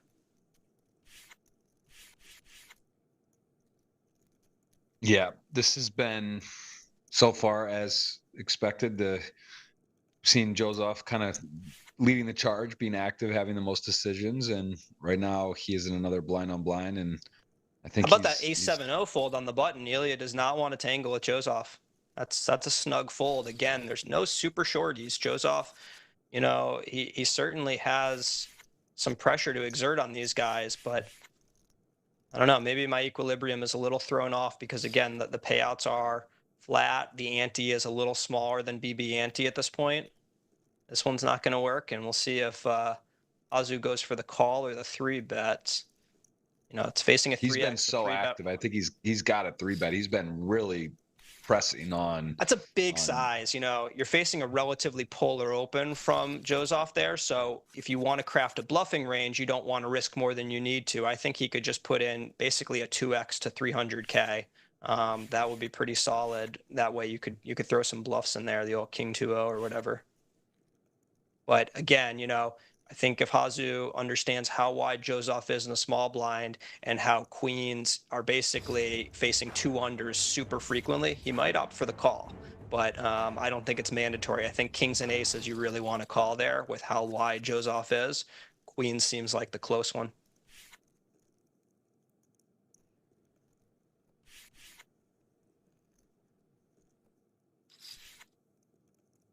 6-8 suited goes to work. Not much Even with this of chip lead, I holding. don't think that's a mandatory open, but I think it's a great open with the way these guys have been playing so far. He probably has not seen Reason fold the 9-6 suited versus XX's hijack open earlier, but had he seen that, you really want to widen up. There's a lot of Yeah. information about to flow down to these guys, as the delay catches up. Yeah. Also, I mean, if you're playing this and you're looking at as a observer and you're gonna go ahead and make some notes. I mean, recent really closing the action, the big blind, as he's one of the shortest stacks now too. He's been folding some decent suited hand. Even there, can flop a straight or a flush. The 8-4 suited get pitching it with his stack. Are you surprised there, or is that too tight, or is that just strategically I like you the can get 8-4 behind it? suited against Joseph, who can, exert max pressure. It's not going to be more than, a limb loss to Joseph if he bluffs off a million chips. So that's going to be a lot of pressure facing post flop. 8-4 suited is not going to fully realize its equity. So I think that's a pretty nice fold. I say 8-4 suited not because that hand doesn't overrealize, but because you're not going to get to make a lot of these light floats on the flop against a chip leader at a final table. I had a question about the shirt. This is an Inter Miami shirt about repping. We live in the area, man. Have you been to any Yep. games? You seen Messi play? I have not. I was a fantastic soccer player at 6 years old, and they made the field bigger at 7, and I got over it. I think 97% of US kids played soccer, at least for like a season, Reckonet or something. I played Yep. through college. I love it. I've been here in Brazil. I've gone 3 times now. I'm going like twice a week and going to this kind of like unbelievable vibe place it's like in a restaurant up top overlooking like one field, and it's got like the artwork, and it's in like a neighborhood in the hills. It's crazy, right? Just so fun. Like it's what I miss playing. At some point when I got to college, soccer kind of got less fun all the way through. I loved it, traveling, being on a team, and then Sure. college it was like, yeah, I didn't get to play much, and it was just kind of, it got less fun, right? But I really, it is a great game, and it's having Messi in Miami, it is kind of crazy. Like I actually went to the final. I don't know if you followed last year. There was 2 finals. They won one, and then one was at home, and they Okay. lost in the final. And Messi didn't play, so that was the game we happened to go to. He We was knew hurt? he might not play, and he was like kind of hurt, but they didn't play him. They lost, so I went, but I have not Can I seen him play, which is pause you kind a of moment? I crazy. think this could be a fireworks hand here. We saw Adamo get a little cute with, I thought we were going to see a raise and maybe a 3-bet. See how he responds to the limp. I'm sorry to cut you off. I think we might have fireworks. Yeah, well, the King Five was a double. That was a part of 2 of the 4 hands we had. It was also in the blind on blind each time. So this is definitely one of the ones. I guess maybe solver land is, that's one of the newer ones that people are definitely taking that big little gap unsuited and playing with it. And here we go up to 525. Didn't snap fold. Joseph. He's at least given consideration to another click. He knows that this trapping range, this is supposed to be very polar from XX. He's got plenty of limps in his game. So, I mean, if there's a hand to F around with, Joseph might be going. There we go. What do Whoa, you and got if you're talking about XX? Do risk you just rip premium. it? This is the highest risk premium, right? You're in second. You got a nice look at the payouts, 247K per second if you're able to obtain that, and then you could just be out all of a sudden. Somehow he has queens or coolers you with aces or kings, and we've seen it. We've seen aces to ace king a few times on here recently. It does happen, and he is going to go for the jugular snap fold. Then Joseph going to relinquish some of the chips and actually put on I guess, new chip leader. So things have shifted a little bit there dynamically as he did go for it, and wow, that was a big pot, big pot opportunity. Yeah. But yeah. So I think I'd love to dissect that one later. I'd be curious if there's some clicks left in there for XX. Not because he's looking to induce wider shoves necessarily, but they're so polarized that it's debatable after Joseph raises and gets limp raised, he might just call ace king. And if that's the case, the polarization is so extreme that he really only has kings and aces for value and infinite choices for bluff. And so it's an interesting spot for XX there where I don't know that I'd be very curious between shoving and clicking again. Yeah, I need to see the depths again to give that some thought, but it's interesting. We got a new chip leader. Can I bail on you for 30 seconds to make a coffee? Yes, of course. I'm already on. Thank you. I've hit I my forgot to do quota. that I'm before. not going to be, I'm here. All right. All right. Well, we're going to continue the action. We've seen some interesting hands so far. King, Queen, King, Jack, and Hazuzaku. Hazuzusu. How would you pronounce that, audience? Can we put some abbreviations there? I'm going to go with Hazuzuka. He's going to take it down yet again. Showing nice aggression. Chipping up was one of the shorter stacks. He's in the mix now.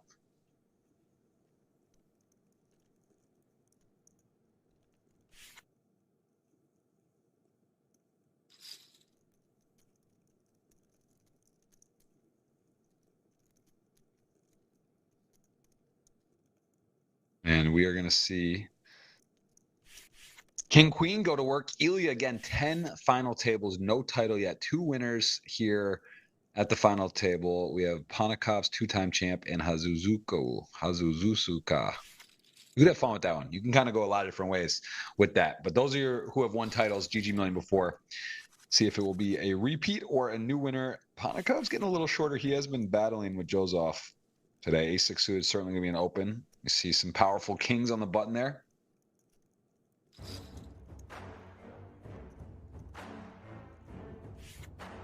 Oh.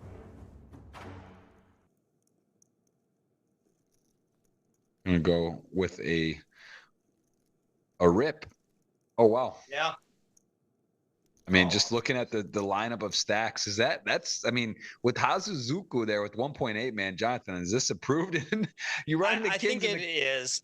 I'll bet it is. I think maybe Hazu might even be calling that a little. I don't know. It seems quite reasonable. Again, the flat payouts. There's so much pressure to exert. It's not a wide range. Tough.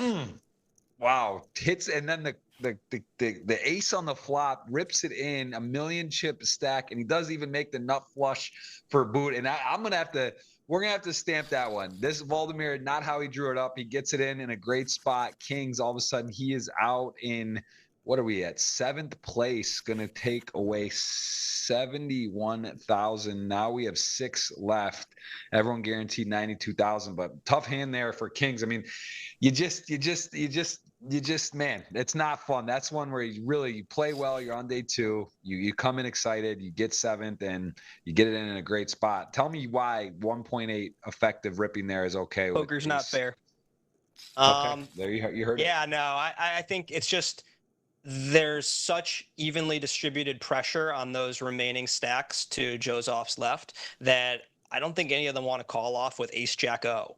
And if they're folding hands like Ace Jack O, you are doing such good work with Ace-6 suited. And then you saw a prime example of what's the worst situation you find yourself in aside from the rare 3 combos of aces. Someone has kings, you've got 35% or something like that. It's just the way to maximize your pressure. Now, was it the best move? I don't know. I would probably guess not. My instinct is that maybe they weren't going to be overfolding to the shove and that they are overfolding to Michael's opens. We haven't seen much pushback against him outside of Coach Ponikov's. So it probably, but I think among hands that look to, shove, that's a pretty nice one. By having the 6, you unblock their bluffs because people don't really bluff with 6s. So, I mean, I'm looking for little minor things, but I think it makes sense in a vacuum, but it still might not have been his best choice. Well, ElkY folded an ace-7, but he opens the ace-9-0 on the button. And yeah, now it's interesting to see how these players synthesize the information that they've taken into this point, and if that works into some adjustments. It's like a pretty natural check back for ElkY on the flop. Same for Joseph on the turn. He just has the best hand a little too often to want to bluff with this very low equity hand that's really lacking blockers. I think, again, we're probably likely to see check. If Joseph had a spade, you could expect a rare overbet, but, Mike's going to, sorry, I thought this was 3 spades. 4 spades, anything goes. Definitely see a bluff. Yeah, I mean, Ilya has ace-9, but probably thinking if he's good here, even though he's just slightly pipped, but he would probably. So again, recognizing may have to bluff, right? But the probably doesn't think ace-10, but he's thinking that somehow my opponent has like a deuce or a low spade or a 5 or something that he's happy with checking back, because he would think I he think would that's take a great. stab. For Yeah. chips, I think you'll see some checks with that hand, but it's so low down in his, button range into the chip leader that he can bluff that hand pretty much always, I would expect. That's very similar to the other time we saw him do the same, right? Where he bluffed. He actually did have the best hand, but there was not many hands he beat. The ace-7 was the holding, and he had ace-9, I believe. Again, I think it was ace-7, ace-9, or maybe yeah. And he just figured he had to bluff because it likely isn't the best hand. So again, Ilya, very very talented player. We've seen a lot of him on the GGMillions 10 final tables, and he has been a frequent flyer Snug in check that. back. This Yeah. one's a little different than what we saw, versus Joseph with the sevens. This time he's cut off first button, very disconnected board, not a lot of, check raise material in Hazu's game there. We wouldn't think on the queen 9-2. And that ace of clubs, you can make a case for why it checks back nicely, but I think it does a lot of good work as a C bet. Yeah, it's interesting, but it does make a nice check back on the king, a pretty appealing card to bluff. And Hazu has to go for value here. And Ilya has a choice. I think this is a very good raising candidate, or he can fold. You would expect in a balanced game, this hand would probably fold about 80% of the time and find a raise maybe 20%. But again, I'm thinking in terms of chips, and Ilya doesn't have ace 7-0 or lower here. Maybe he doesn't even have ace 8-0. So that makes him very suited heavy when he does have the ace of clubs. So just kind of rethinking things. I think you could probably see a lot of bluffs in Ilya's shoes there.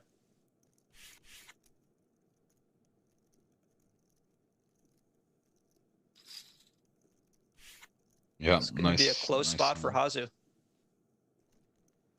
I mean, Hazu is attacked. This man is taking every spot. He's been aggressive, and he's had some decent hands, right? It's not like he's just completely out of line, but he is when it's close or mild holdings. He's pushed ace-9 offers, draws off king queen. He's been taking spots, and here he goes again. And he does actually have the best hands. Yeah, I think we can say, with a fair amount of confidence that he's playing for the win. This is a guy who, if he's taking ICM into account, it's not to a great extent. And that's, we talked about in the pregame. That's why I would pick a guy like that when you're thinking about odds. I think it's easy to gravitate to the big names, the guys you've seen, hoist the trophies. But realistically, the vast majority of the best players in the game, they take ICM into account in a big way. And while that's going to maximize your return from an ROI point of view, which of course is money, it's not going to maximize the number of times you're holding the trophy at the end.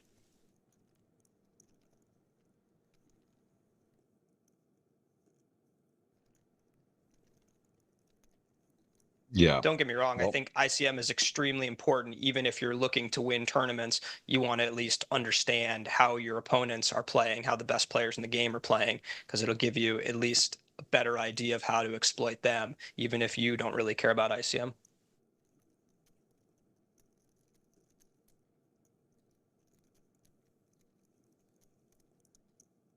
king queen suited, best hand, best draw, not going anywhere.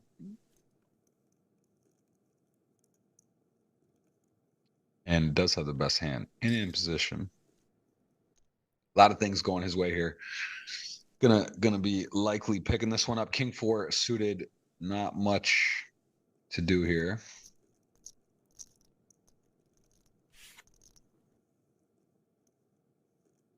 Yeah, things have couple knockouts down to 6. Joseph slightly chipped up. And we are still, again, playing to a winner today. This has been a treat with the quality of play. We've seen some good action so far here.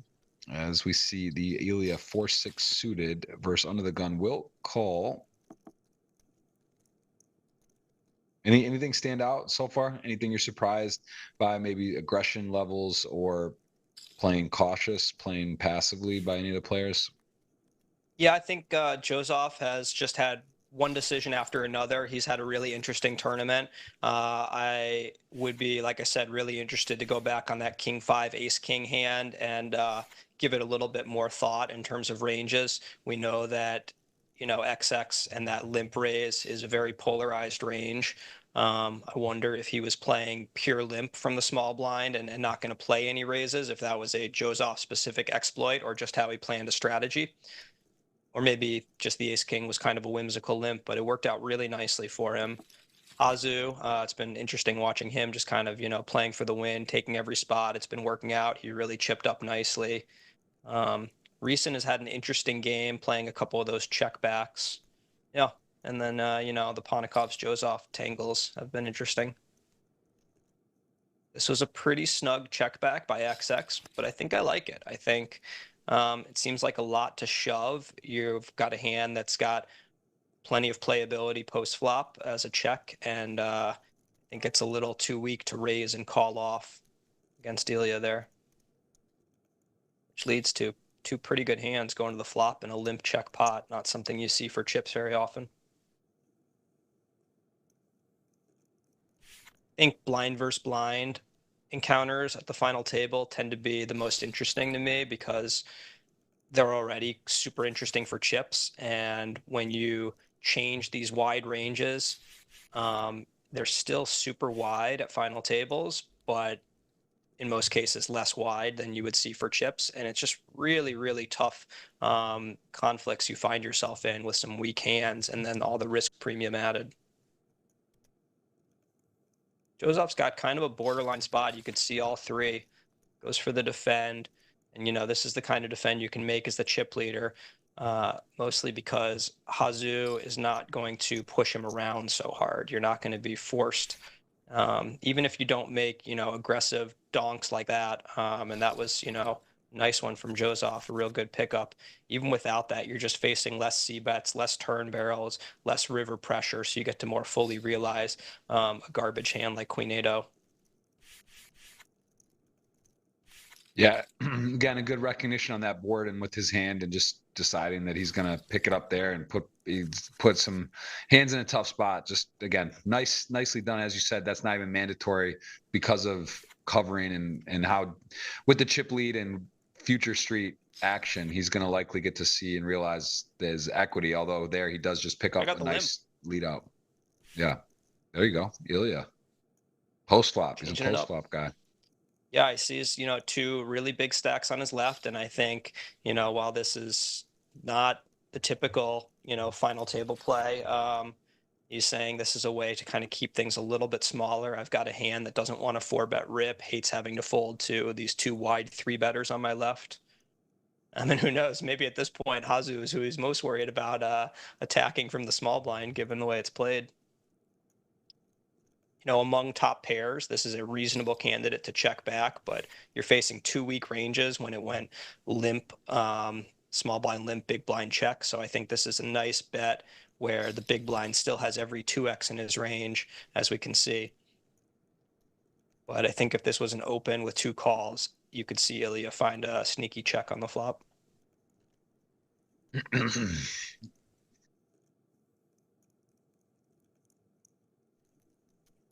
It'd be an interesting turn for Reeson to maybe play some leads, knowing that ElkY is not going to limp a 5 from the hijack with, the chips that remain behind him.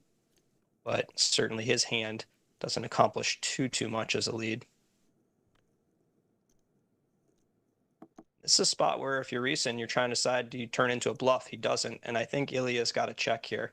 I think this is, unless he knows his man just does not set enough traps for him, it's a really thin value bet at a lower 10 or a deuce that I don't know why it's going to call all that often. But again, if you don't respect your opponent's ability to set traps, you can just kind of bet anything here and not worry about the 6-3, ace-3.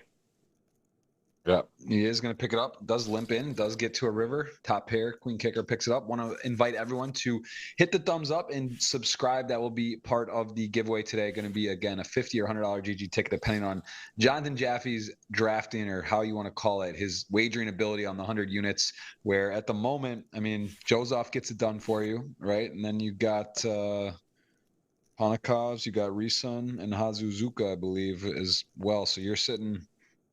You got a. It's looking good, the audience, for 100. I'd say you're in decent shape. Light shove here from Lot to Panakovs, do. but facing Ooh, a super eights, light open. king, jack off, and eights in the lead. Got to fade paint.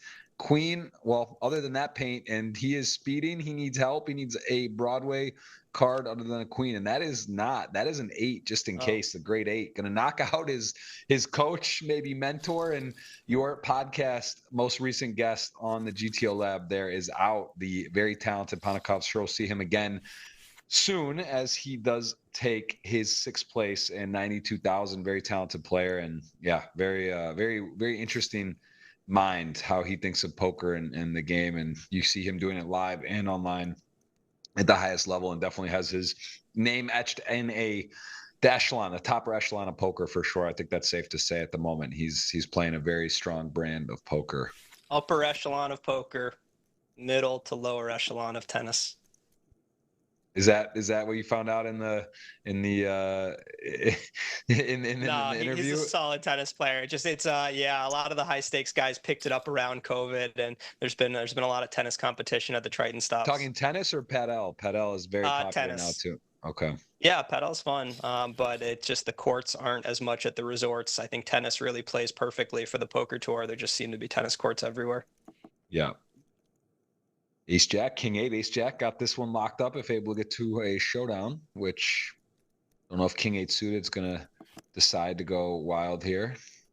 But the Ace of Hearts does improve to trips, although a flush would beat him. See what ElkY comes with. This is almost one of those situations, if you're Joseph facing a check, where your wide range may even be helpful. In the sense that you have more offsuit garbage, and offsuit is what you want to have for value betting the river if check 2, or facing this block if you decide to raise. He doesn't there, but the tight range is very suited, pocket pair and ace oriented, which by that river after checking down is not doing particularly well. So it kind of starts to pay off to have a lot of King 9-0 and whatnot in your range. Look at this, almost a carbon copy of what we had earlier, this time with the King 2. I'm telling you, I think Joseph's going to find either a 3-bet or a raise versus a limp. I think we're seeing more chips go in regardless of what XX chooses. That's my guess. That's a big raise. But, nah. I thought there was a good chance we'd see a 3-bet. Why do you think he raises there and not limp like he did last time with the? I mean, is it more so the stack size is a little different now, or he doesn't expect the pressure goes down as more people bust? So I think it's more logical for his range to have more raises at that point. I mean, there's still a fair bit of distance between him and Joseph. Joseph kind of only relinquished the lead for a little bit, but. Oh, wow. Hazu's thinking with the 3-8 suited. But yeah, I don't know. It could also just be metagame with the dynamic. Him saying, hey, last time I limped, I taught him a lesson. Maybe let's go the other direction, see if this works. But I think a couple of bust outs have made it so that he's playing maybe a few more opens. Is there some metagame with that? Has gone way down. Sorry to interrupt. Is there some metagame in the sense that he thinks, well, if I had a big hand, maybe I would limp again, is what he thinks, because that he would think that I wouldn't do it differently when I did it last time. Do you think that that's the? Yeah, there's a little rock paper scissors going on there. It could definitely be that. I think I missed the major component, which is the depths are just lower. At a lower depth, raise just becomes a more reasonable option. There's not a lot of hands that he wants to raise and get a bunch of money in when they were whatever depth they previously were. But I think the blind was maybe 40K. And then it was 60 on that one. So got a choice between 3-bet call or shove. I think that's what most people. Shove looks pretty good. Give him a couple more blinds and he probably wants to play the 3-bet.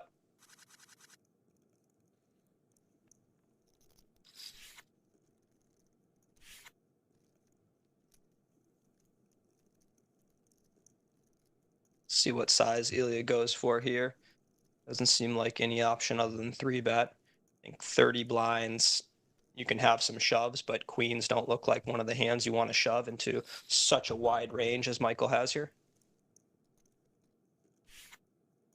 does choose a pretty large size, not trying to incentivize a lot of flats. And of course, this allows his bluffs to get a lot of folds as well. Pretty polarized.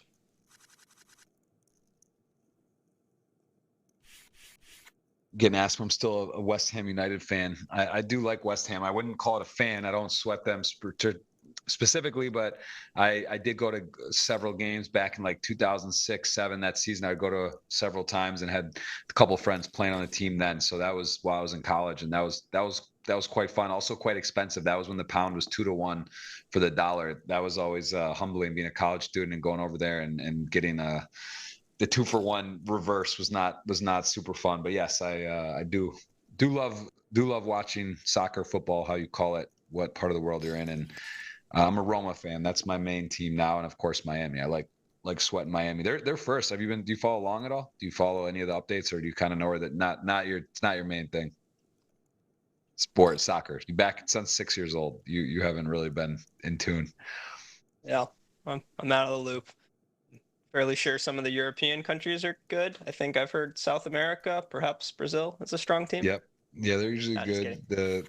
It's in World Cup though. There's some games in the backyard there, right at the Hard Rock. Going to be 7 games, I believe, in the 2026 World Cup. That's definitely worth going into. And that they had a nightmare in the Copa America. You saw that with like people going through the ventilation shafts and like mobbing into the stadium. It was I've never seen more of a mess or heard of one in a stadium. Literally, like people bulldozed in. People that had tickets, they couldn't get in. They delayed the game, the final Argentina Colombia 2 hours. That was a couple weeks ago.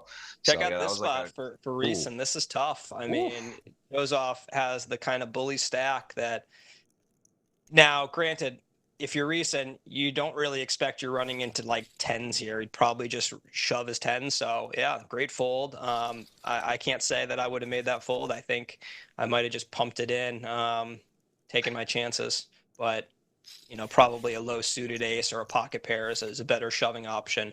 But that did look like a pretty good spot for Jozef to have way more bluffs than value. Kudos on that fold. Yeah, I thought he was putting it in too. It did look like it. I thought he was going to fall down a ventilation shaft.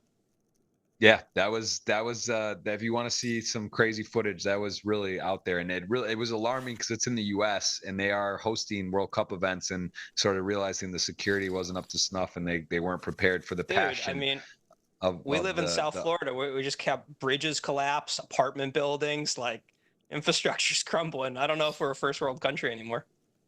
That's, to be fair, yeah. There has been its issues in the area. That is true. But yeah, that first sporting event, that was pretty shocking. Yeah, big 3-bet here. Jozef now with, what is this? He's got, about 150% of XX's stack going into that, maybe 160%. And so it's no longer this completely polarized range. The depths have also gone down. And so he can start bullying XX by 3-betting a little bit wider for value and really upping the bluffs. And that's going to really handcuff XX as far as his opens go. That King 10-0 seems like a pretty good standard open to me. But when you're getting 3-bet by hands like Ace 7-0, it really diminishes the value of that. Look at this, wide 3-bet. Nicely done. Probably going to work. Yeah, King 6 off. Can't imagine a continued trajectory there. Going to get out of the way. We are 5-handed, playing a winner. Been impressive stuff. Panakov's has gone out. We did lose on the bubble of the final table. Adamo didn't get to add to that record final tables or top of the counts there with his impressive resume. But we are going to see potentially a new winner now, as it would need to be Hazuzuka winning, or else we will have a new champion. So look at that fold. That is a snug fold on the button, and I'll bet you that's a lot to do with how Hazu has played today. One of the really difficult things to forecast is when a player just doesn't give many, you really don't want to screw around with them. By the way, can we swear on here? I don't even know. I'm gonna allow it. All right. I think so. Excellent. But you can't. Yeah. But yeah, I mean, if Hazu doesn't give a fuck, then it really makes it tough to play back at him. And that's what ElkY is working with this Ace 4 suited, thinking like, it's a pretty darn good 3-bet situation, but is this dude even going to fold the hands I'm expecting him to fold? and it really pays dividends down the road. That's something that, when you find every ICM fold where you're supposed to, it really penalizes you down the road because people continue to have that expectation of you. Really difficult to define the returns you get when you just go for it and people know you're not afraid. This is Now, they similar to you also jam mentioned sixes earlier. on you, so it goes the other direction. Yeah, you did mention Sixes like have been sevens. Joseph's most profitable hand. Yeah, he plays sixes very well and aggressively, and he's gotten no resistance there. But you mentioned sevens. You were saying, what does he do with these type of hands where he flats, and then would he, would he re-raise, or how does he going to play when he flats initially? And that we got to see what he does with sixes. We saw him fold that king queen suited for less chips, a little different scenario, but similar. And now he's seen Positions. Hazu a little bit more too, so he's just got less respect for what a 3-bet or a jam looks like from Hazu. I think if you reverse, if you give him all the info to this point, he calls that king queen suited. Given the exact opportunity again, it's just a new ball game. So was this a defend from ElkY with the 7-9-0? That one's kind of loose considering some of the play we've seen from him. I think this is a product of them being down to 5-handed. People aren't going to bust quite as easily anymore, so you kind of have to fight for your chips. Still, I think maybe a loose defend. XX doesn't have this crazy wide opening spot with Joseph on his left, so 7-9-0 might not be doing the best. Yeah, I did put the link in for the $100 opportunity on Twitter. You can follow along, hit the subscribe on GGPoker, hit the thumbs up, and then follow and guess your picks for the top three. I mean, it's going to be done by who gets it first. We're already down to 5, so getting the top 3 isn't quite as impressive at this point, but still not easy. Things can change. Recent on the short stack, and Hazuzuku is also a bit short. The other players are battling as we see King 7 suited go for an open. 3-6 suited Joseph. Great. Where is very he's gonna call, and hello, there it is. 118 to 1 to flop a flush, not easy, did it. And 7 has a pair, 118 mid to pair 1. there. That's tough. That is Is that not once easy you to have do. suited cards or just in general?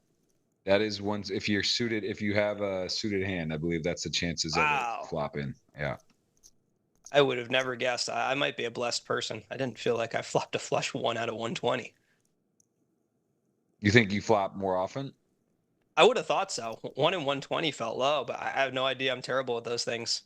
You have those runs of cards where you're running so bad for so long that you just start to question, could I have been running good my whole life? Is this what normal looks like?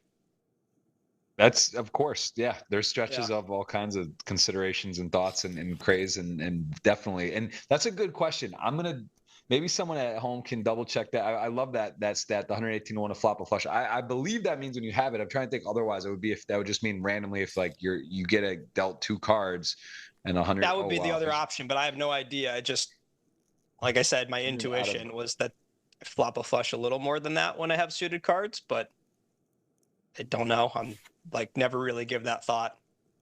It's really funny. There's a lot of people who like just know all these stats about like, oh, you flop a set this off and oh, this comes in that, and you're just like, then you ask them a poker question and their answer is like all over the place. And you're like, that's interesting. It's like the guys who have yeah. like the best chip tricks, and you're just like, and then you watch them play.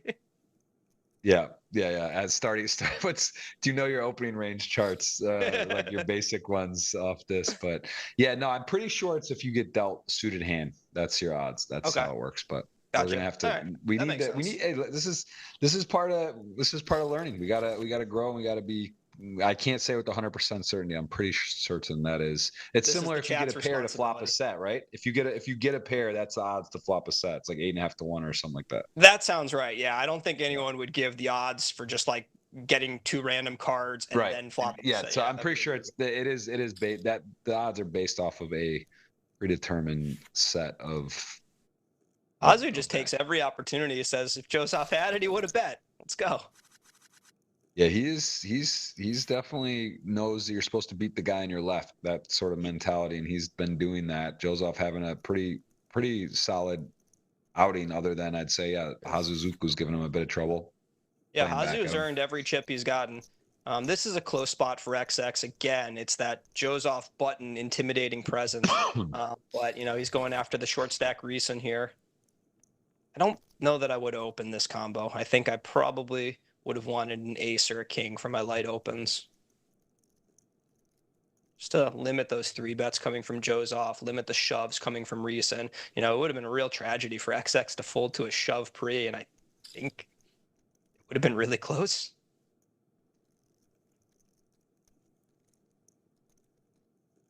Yeah, well, as it turns out, Reese going to get a fantastic spot, flopping top pair versus middle pair, both with backdoor flush draws. Jack 7 going to have to call. Yeah, I mean, I think so. There's enough 9-10, King 10. He does call, needs help. It is an 8 on the turn, needs a jack or 7-1 to come. You see the percentages there. It won't be. Going to be Reese back in the mix. No one really short now.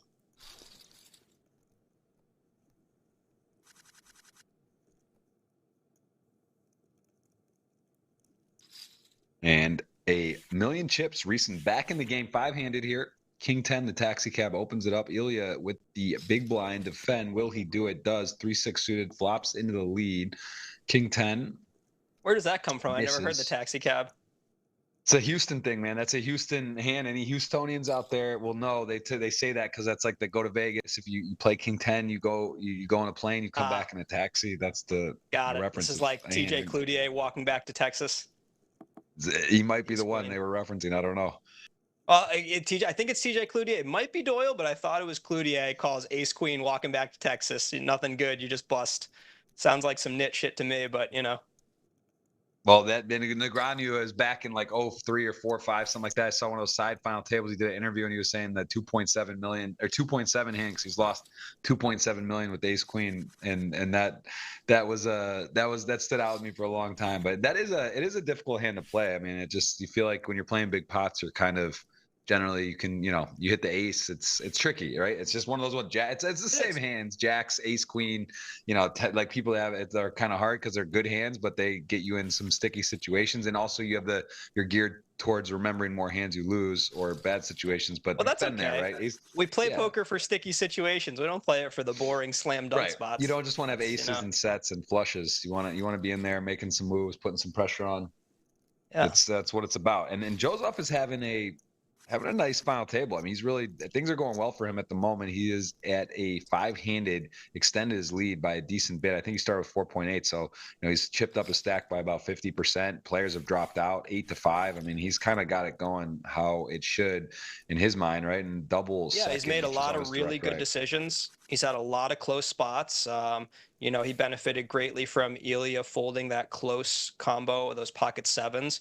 You always wonder, one of those things when somebody makes a close fold, I'm interested in the world that would never be where, we're going to see Joseph if he wants to 3-bet or flat here, not folding.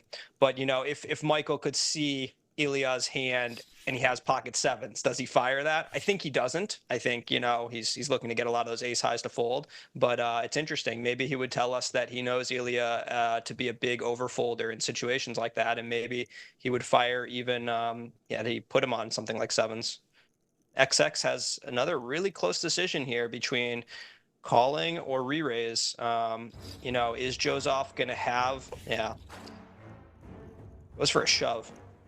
I guess the shove, the benefit is maybe like ace queen folds. Like that's the only thing I can see as opposed to 4-betting. Certainly protects himself a little bit more, but ace queen and making sure that king queen doesn't just jam on you. That's the benefit of the shove. But I would have thought call and 4-bet first cutoff, but seems close.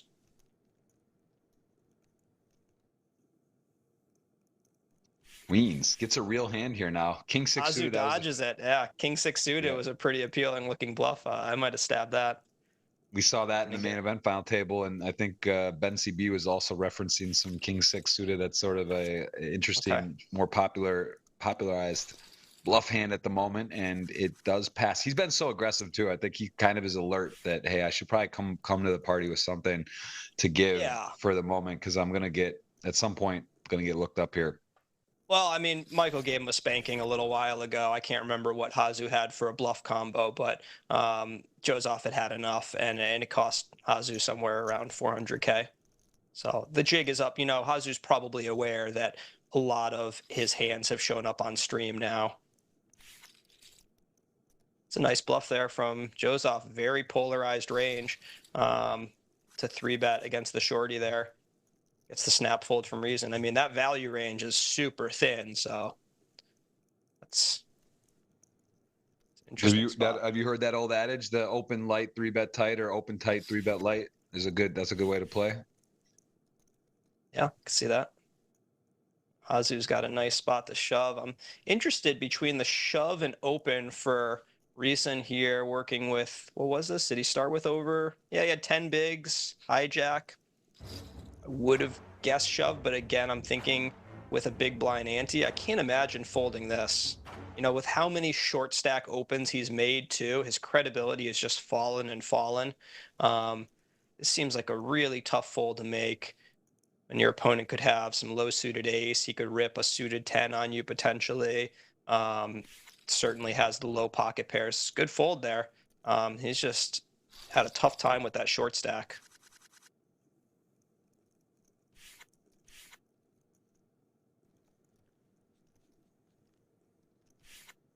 Yeah, pretty close to an ATC open for Joseph on the button.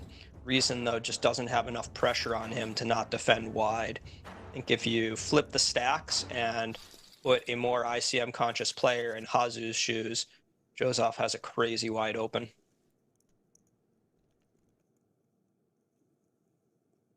Yeah. 5 left, and I mean, started 8-handed, so we lost a few players. We are about an hour and 20 into the show, and Reason is in a pretty critical state. He is short. He needs some help here. 40-80, not where you want to be, but we've seen spins before. He's going to take it with the walk. He's going to give that to the button now. So he's got kind of this orbiter never. It's sort of getting to that dire time. What point are you personally? When do you sort of say everything's out the door and the final table is not how I drew it up, and I need to get back into to biz? What is your big blind threshold for I don't use the word panic, but you're like, this is really not good? I think it's more gradients. You just see your ranges shift again and again based on new stacks. You know, sometimes you go from 30 to 15, you go from 30 to 60, and you just have a different range. You know, stack fluidity. It depends what the other guys have, what you have, and you have a game plan set for each of those. But I tell a lot of students, especially if they have a tendency to get emotional at the table, to, before you go into a big spot, envision some of the worst outcomes, envision some of the best outcomes, and that way play it out for a moment, because you're going to have to recalibrate and reset to whatever your new actuality is. You might have half your stack one hand in, you might have a double stack, and either way you need to calm yourself down and just do your job. Fortunately, you know, there's not really a physical component to playing poker, so all you have to do is get your mind in the right place. Yeah, that reminds me of who you mentioned on your first GTO Lab podcast, Fedor Holz, who has been in with Elliot Rowe, working with him for a long time. The prime mind, sort of, that's big. Elliot's big thing is every hand is a puzzle. You know, every hand is different. You're chip leader one hand, now you're short stacked, you're mid stacked, you're up stuck, you start with 110,000 this tournament. You're down, you're up to 290, but now you got 80, and it's like, okay, yeah, it's different now. You gotta be able to shift and shake it off, and that's, I think, the best players are able to do that more frequently and able to reset and refocus on the current thing at hand, not get chased there up stuck. Phil Locke coined that term, as far as I know. Up stuck, like in a cash game, you know, more relevant, right? But up stuck as in, yeah, you start with 10 grand in a cash game, you got 28 grand, and now you have 19 grand. And it feels like the world's imploding, but you're still, you know, you're doing okay. So it's, I think the mental side is huge in these, and something we see a lot of the time. We see a lot of the same guys battling, and some of different attributes of mental toughness. And, you know, that's something we're not necessarily going to know, how people are reacting behind the mouse over there. You see a GIF here and there, maybe helps ease the pain, or a different way of handling it. But some people are throwing keyboards and headbutting things, and, you know, you just don't know. You don't know what's really happening Things over is there. quite an image. It's like Reason's about to walk into turnbuckle here. I think, you know, your job is so isolated in a poker tournament. You just make one good decision at a time. And if you find yourself focusing on what you want to happen or what you don't want to have happen, it's just not going to be productive or helpful. Well, what needs to be helpful is an ace on the river for Reasoner. He is going to be out in 5th, and that is not the ace And just in case you aren't sure, that is a knockout. There is down to 4 players here as Joseph is your chip leader, Hazuzuka. And what's going on? Or is it basically the audience is winning a $100 ticket unless XXK Fist wins? Is that you have ElkY? You have I don't think I have Hazuzuka? ElkY. I think Oh, you don't have Joseph, ElkY. Yeah, you have Joseph and Hazuzuka. Okay. So you fade. That's right. I think you did fade ElkY. I have to look at the exact yeah. So okay, that's right. So the audience is a 50 or 100 again. Hit that thumbs up, subscribe. Appreciate everyone in here watching today. Over 600 with us at the moment, and you can go on GG's Twitter. Scroll down a little bit. I put the link in before and guess the outcome, and that is a chance at a $100 ticket. And then of course, what else? That's a $100 ticket. I think that's We'll queue up the giveaway here shortly when we get down to 3-handed. That'll be put up there and see how Jonathan does on your wagering. You are kind of hedged with the winner. I think your long shot Hazuzuka was maybe like 11-1 or 10-1. He was one of the shorter stacks, I believe, right? Maybe a 10-1 or pretty aggressive ISO here from ElkY. You know, he's seen how Hazu's played and still decides to go for it.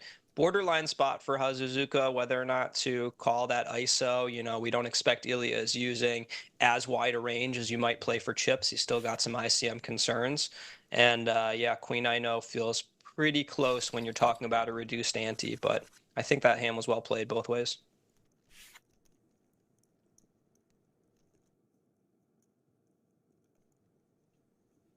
Yeah.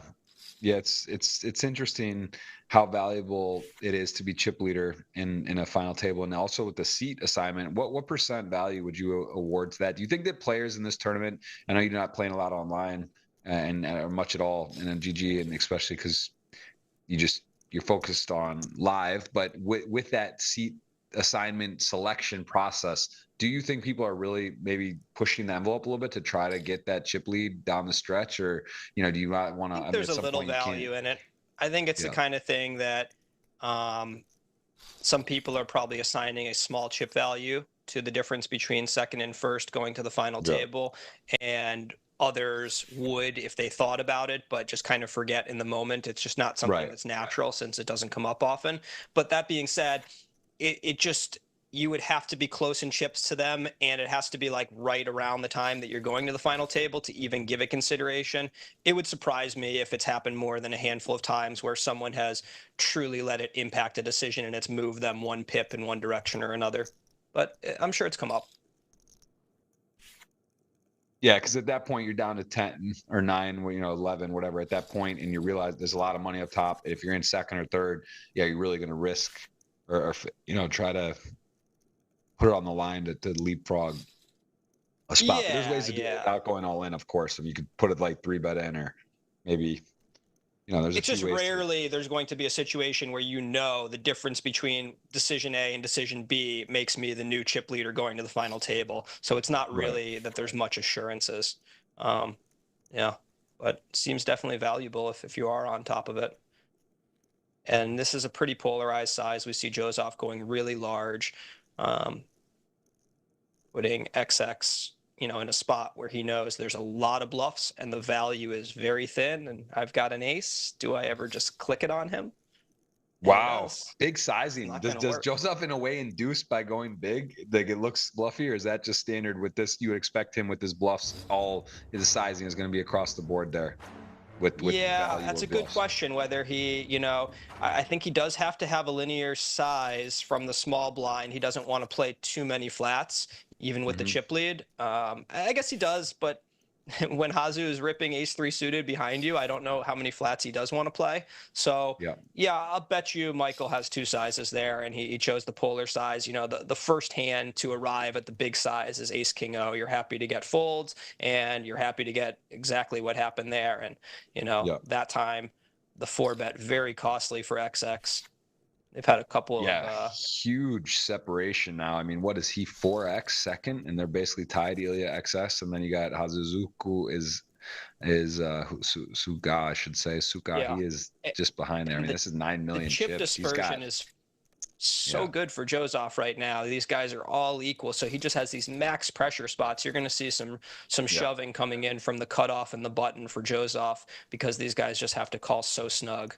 Now, as I say that, again, I'm more naturally calibrated to a full big blind of ante. So while these guys are sitting at, a depth around 30 and 20 and 25, where Joseph would have some open shoves. I'm thinking about a full BB ante, but maybe that's more than taken care of by how flat these payouts are. The double ups for these guys are just not incredibly valuable, relatively speaking. I gotta give myself. I mean, I talk about a luck box for this is I mentioned this to you. I believe that I've never I'm in Brazil. Before the tournament started Sunday, I pulled it up. I looked in the lobby. The only player I knew personally who I met or he's been on the show as a guest was selling action. I knew had not. I think just a bit. I forget what he had. He didn't have much. And I like a fish. I should have bet more, but at the same time, super lucky that I literally picked one person, bought a couple ticks, and then What was the markup? And at the end of the night, what's that? What did Joseph charge for markup? It was like nothing. I don't know, low. It was very low. Tough tournament. Yeah. Nothing. Right. Yeah. It was almost just selling some. I think he didn't sell much. It was like he put it in the lobby and very cool in client staking for a GG. And I was like, all right, I'm in Brazil. I'm here. This looks like a good spot to shove here. He's got some pressure. I think, he might worry that Hazu's just going to call close to chips though. So it's a really nervy spot for Joseph. This is a pretty clear fold ICM wise, and Hazu might pay, he might call this off. And yeah, when you get snapped by fives there, you just don't know what to do. Run over. He does call it queen 3 suited to 5, safe flop, running clubs, got the 3, needs a queen or a 3, or we will continue four-handed in a double up for Hazuzuka. And he will double. Nice hand. As an ICM, what would you expect to be? What would be your calling hand? Just calling range off the top of your head there. I had to think about it. We were 20 bigs. No, he had to. If it was 18, I'm going to guess it was 18.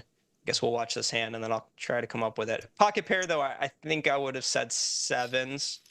I don't imagine sevens could have folded. Maybe it's sixes. I'd be very surprised. I probably would not have called fives. I think sevens make sense. Interesting board here. Mystery hand, Joseph, ace 4 suited. What are we doing? Yeah, I mean, if you bet, you can clear out some ace 10, ace jack, which could still be in there. You don't really get too many better hands to fold. Aside from that, this is kind of a neat hand to check back, I think. But certainly can't go wrong. Small bet. You're going to do so much of that with this chip lead. And on a lot of turns, Joseph would be able to really put the pressure and get ElkY to fold a 6 or a 5. This is not one of those turns where he's going to be able to exert much pressure. But certainly gets to continue to call here, beating every 7, beating every 9, some flush draws.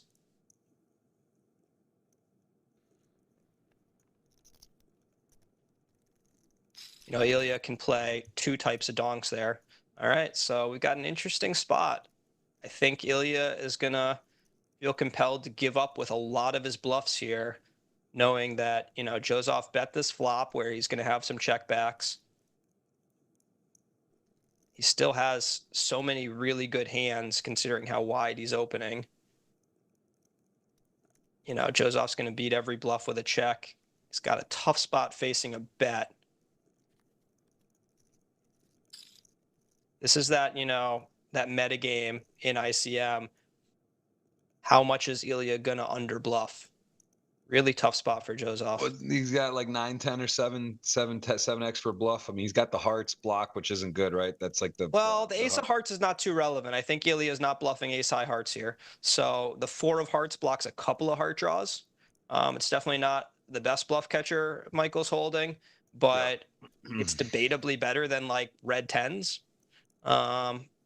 This even though we're seeing a size that would capture a bunch of different strange value hands or chips, ElkY is just kind of choosing a size that's sustainable for his value, sustainable for his bluff, so he doesn't bust with his bluffs while still getting paid something if he has, a boat.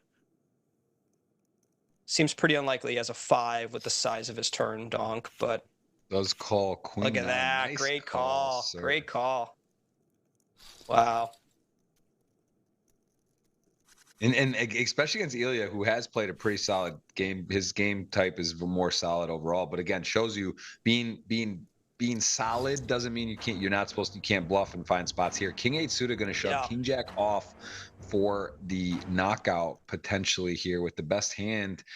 And he's going to consider it. He will call, ultimately making the best hand, best call. Can he hold King Jack? The 8 arrives, 3 hearts, so now needs to get a lot of help. Has to hit a river jack. There are 3 remaining. That will not be one, as a big double up would have been 3-handed here. Instead, ElkY going to stay in the game, looking for that first title. Many final tables, I think 10 or 11, and the second stack now, the shortest to start the day, was in second, now is in fourth. Yeah, this has gone horribly wrong for XX between the, the 4-bet with the ace-6-0, then Hazu doubling with the 5s, then ElkY just getting, lucky with the king-8 suited, and XX has gone from a kind of clear second place to at the bottom. Yeah, King Jack suited here under the gun, 4-handed, going to check back. King Jack suited. Respecting ace-8. Ace-8 does have the best hand. No player with a diamond. Queen of diamonds comes on the turn. Possible flush available. Both players sort of, don't love the board, but they got okay hands, open-ended for King Jack suited. And the ace-8 has the best hand, 400 in the middle. If it's able to get to a river, if able to a showdown, got to the river.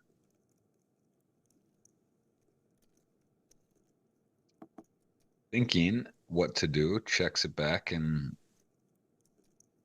kind of King Jack. Is this the moment where you realize, wow, I have king high, but my opponent never put a chip in? Probably might have like a week, could just beat me. Do you see a merit to bluffing there? Or is it more just hope you're? Yeah, I think it's really close. He shouldn't have that wide of a range for a cutoff open, given who he's opening into. And I think it's very reasonable for him to check a lot of pairs on the turn. But yeah, I think a lower king high, he needs to bluff. That one is a really close spot. But I would have expected to see a bet on one of the 3 streets. 1.3 in the middle, 13 bigs, small blind ace-9, realizes he is doing okay to well against a variety of hands. Again, if he shows Jack-10 suited, do you want to call? If he shows 4s or 5s, do you want to call? And he is going to fold. Yeah, that felt pretty cuspy there. 13 blinds, 50% of a big blind in the ante, and you've got a 19 big blind stack on your right. I don't know. Now, this would not be a shove for sure. Be interesting if he goes for open or fold. I like that fold. And Joseph probably just going to shove this one in, yeah. So even tell me, explain to me about the 30 blind effective shove, 29 effective shove there with deuces. I mean, you're just basically knowing that they can't call almost ever, and it just seems like a little bit much to risk with the 3 million stack there. Yeah, I mean, he's just supposed to have so few calls given the stacks on the other guys that he's supposed to fold some hands that he thinks are ahead. Interesting that Joseph didn't shove this ace-jack, though. I think, he still has Hazu with enough 3-bet folds that he decided.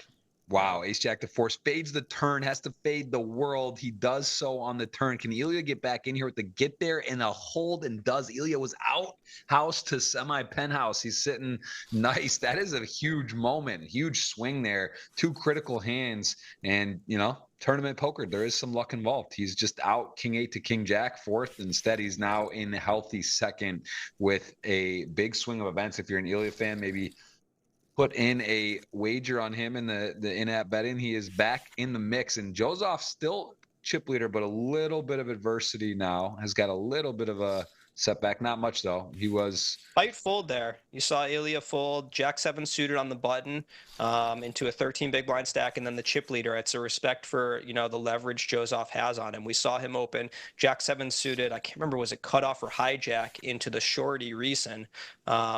Not terribly long ago. So it just shows you, how much it's not just about position and cards. It's really about the leverage that the players behind can exert on you.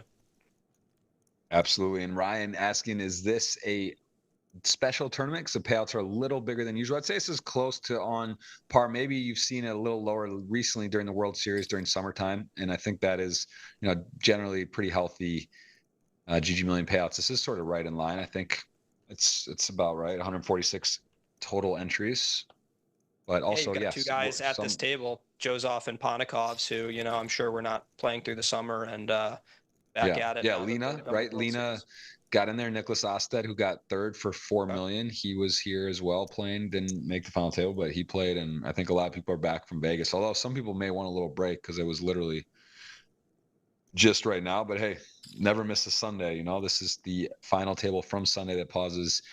Pads will tell you, and you know, some of these people adhere to that. Adhere to what? Oh, never miss Sunday. Yeah. Yeah.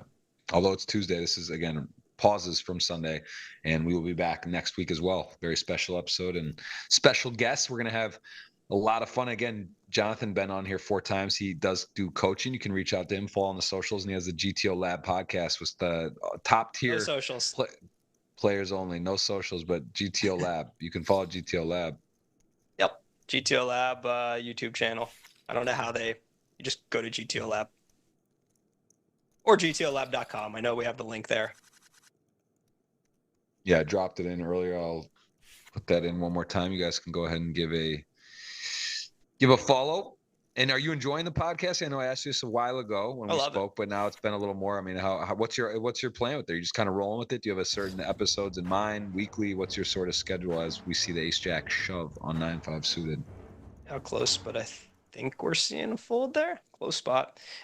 Yeah, no, the only plan I really had is just to kind of, for a while, just have high stakes tournament players on. That's kind of the focus is tournaments and in particular, you know, the best players in the world. I'd be interested to get, you know, a couple of the online guys in too.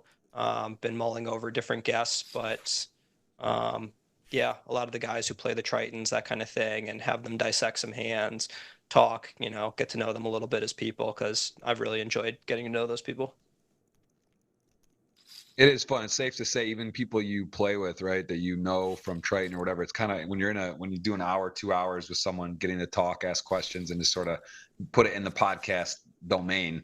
It's different than just having a beer with a buddy at a stop for 20, 30 minutes, rush scarfing down food. Oh, I'll tell you, maybe you'll like this, Jeff. So I really want the channel to be 2 things: a podcast, and then like once a month, a dual hand analysis. So somebody in the GTO Lab Discord gave me this idea that we kind of turned into a reality where 2 people who played a high stakes hand against each other that was really interesting. We have them dissect it separately and then kind of mash it together. So I've got Leon Sturm and Alex Ponikov's talking about this really big spot where Leon rivered the nuts and Ponikov's rivered 2-pair, and it goes back and forth where they kind of analyze their own play and analyze the other guy's play. So yeah, if you want to check it out, I think you might like it. Very cool. That's on the same channel, or? Yep. That's at the GTO Lab. We just put it out yesterday. Very nice. Yeah. Very, very nice. Can you, so that we're seeing 3s, ace, queen, both players interested, heart and a 3 good for Joseph. Ace, queen healthily in the lead, top pair, queen kicker, very strong hand, but again, got to be wary. It's like a good spot for a big bet and then check a lot of rivers. You know, exactly the kind of hand that Michael has is what you're just so thrilled to get a fold from. Yeah, it goes for the big bet, and I think that was going to be followed up by a very high likelihood of a check. But so just GTO Lab, you have the podcast, but it's an active website. What is specifically? Yeah. So Nick Petrangelo and Dan DeVoris are working on a masterclass right now that will be out in about 2 months, I want to say. That'll be really good. I'm actually going to do a part of that as well. And topics should be revealed really soon. I'm not positive when they're good to release that, but it'll be followed up by GTO Lab will be a GTO trainer, kind of like GTO Wizard, and we're going to fill it up with some coaching sections to kind of help people make sense a little bit. I think, you get these great outputs from a trainer and pre-solved solutions like you see on GTO Wizard, and a lot of people have a little trouble making sense of what am I seeing, how do I synthesize this into a real strategy. So that's kind of the goal of our product. Yeah. Very cool. Very, very cool. A lot of good information out there. Maybe too much good info, right? That's but then again, poker I think is in such a healthy place. Live poker in particular. I had Big Hooney, Christian Ninchin had a $5 million summer, 2 scores, 2.8, 2.3, and we were talking about live poker, and he thinks that's where the money is right now. It's there's so much. I bet he does. There's a lot of people coming in, but yeah, it's also easier to say when you throw a 4th of July party, you pick up $5 million a week before, and you just get to kind of enjoy yourself. But yeah, that's true. Everyone seems to think that's where it's at when you make $5 million in a couple of days. Yeah, you play with him in the 250K. I know you cashed that. How was your summer overall? I mean, it's hard to know when you say, oh yeah, you cashed for 500, cash for this and that, but you could be like, oh, I broke even or down. What was your overall takeaways and thoughts on the I WSOP? would guess I had to be up like on the balance sheet, but I think down personally. Right. But nothing crazy. We might have got a freeze from Jonathan there. DK, which certainly I have nowhere near all of that action. Oh, I froze. Am I back? Sorry about that. Yeah, you were froze for a sec. You're good. My bad. Yeah. I would guess personally down and up for investors just because I did well in some of the stuff where I don't have a huge piece like the 250. Makes sense.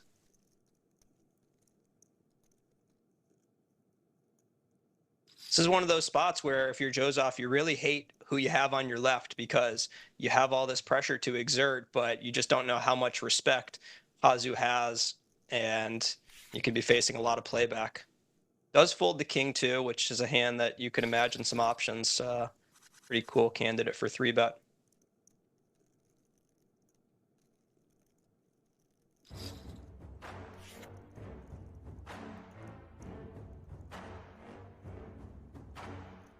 Queen 8 suited. Gonna rip it, and Jack 10 will call. Ilya put the player at risk here.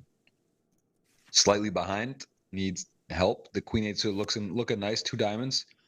To the river, can it fade? 9 out of 10 times will be the case. We'll still continue 4-handed. And it is a 7. That's safe. 1.1 million still in it. Got unlucky again. It's so quick to forget, but he did call King Jack blind on blind and knock out Ilya, and then Ilya doubled again and just went on a little run. But we are still again 4-handed. So we got the Joseph open.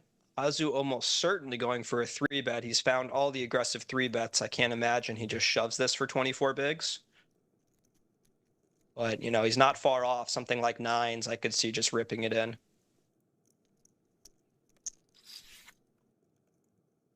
Does find a nice 3-bet. Good small size, sustainable for his bluffs.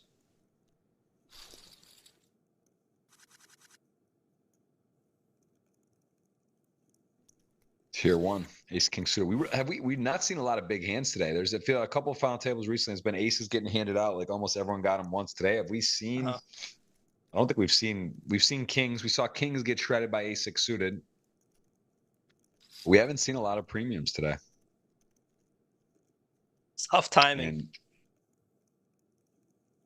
I like the thought. I could see some merit in this 3-bet. You know, Hazu has calmed down a bit. You've got the 9 big blind stack. I think this was going to work a lot, but not here. Kudos to the players. We've had some fast play today. No one has been tanking. There's been very little in terms of slowdown. You know, their banks are starting to get a little drained, but they've been here a while. These players in particular have been playing 5-handed, 4-handed a bunch. And interesting to note that Ilya has 10 final tables this season, right? But in the past had not played much. So he's gotten here 10 times. He's relatively new, and this season off 38 appearances, 14 cashes, 10 final tables. Pretty impressive resume. Panikov has 2 total titles with 21 final tables in his. I'm sorry, 27 final tables total, which is up there on the record books. Joseph, also new to the GGMillions, relatively only played 5 times in season 2. I think this season he has 2 final tables, 5 cashes. So again, we will be seeing a new champion unless Hazuzuka can win. He has won before back in the day. It was a while ago, I believe. He won in season 2. He had 1 final table, 1 win on kind of crazy, actually. 36 appearances and only 3 cashes, which is sort of an interesting stat line, right? Jonathan, it shows a bit of his style. I think he is aggressive, and you know he does win though, right? He won one of them, and that pays a lot of buy-ins. So, you know, it's that's funny to see. Like you get caught in no man's land profitability wise. Like you could get a lot of min cashes, right, or whatever, versus like a couple wins, and it goes a long way where the money is up top. And here we go. We got king 4 suited, ace 8 top pair versus a gut shot nut flush draw, and this is a lot of hand for 700K stack in this blind level. I'm pretty sure he's going to want to be playing for it.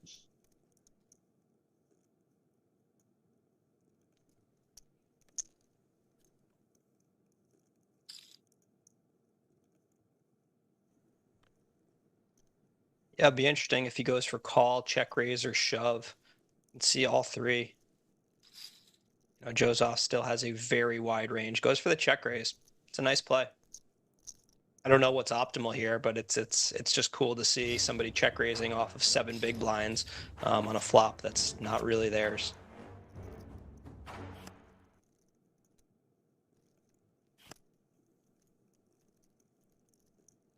It's the kind of stuff you got to be really sharp if you're an online player. You see that a lot.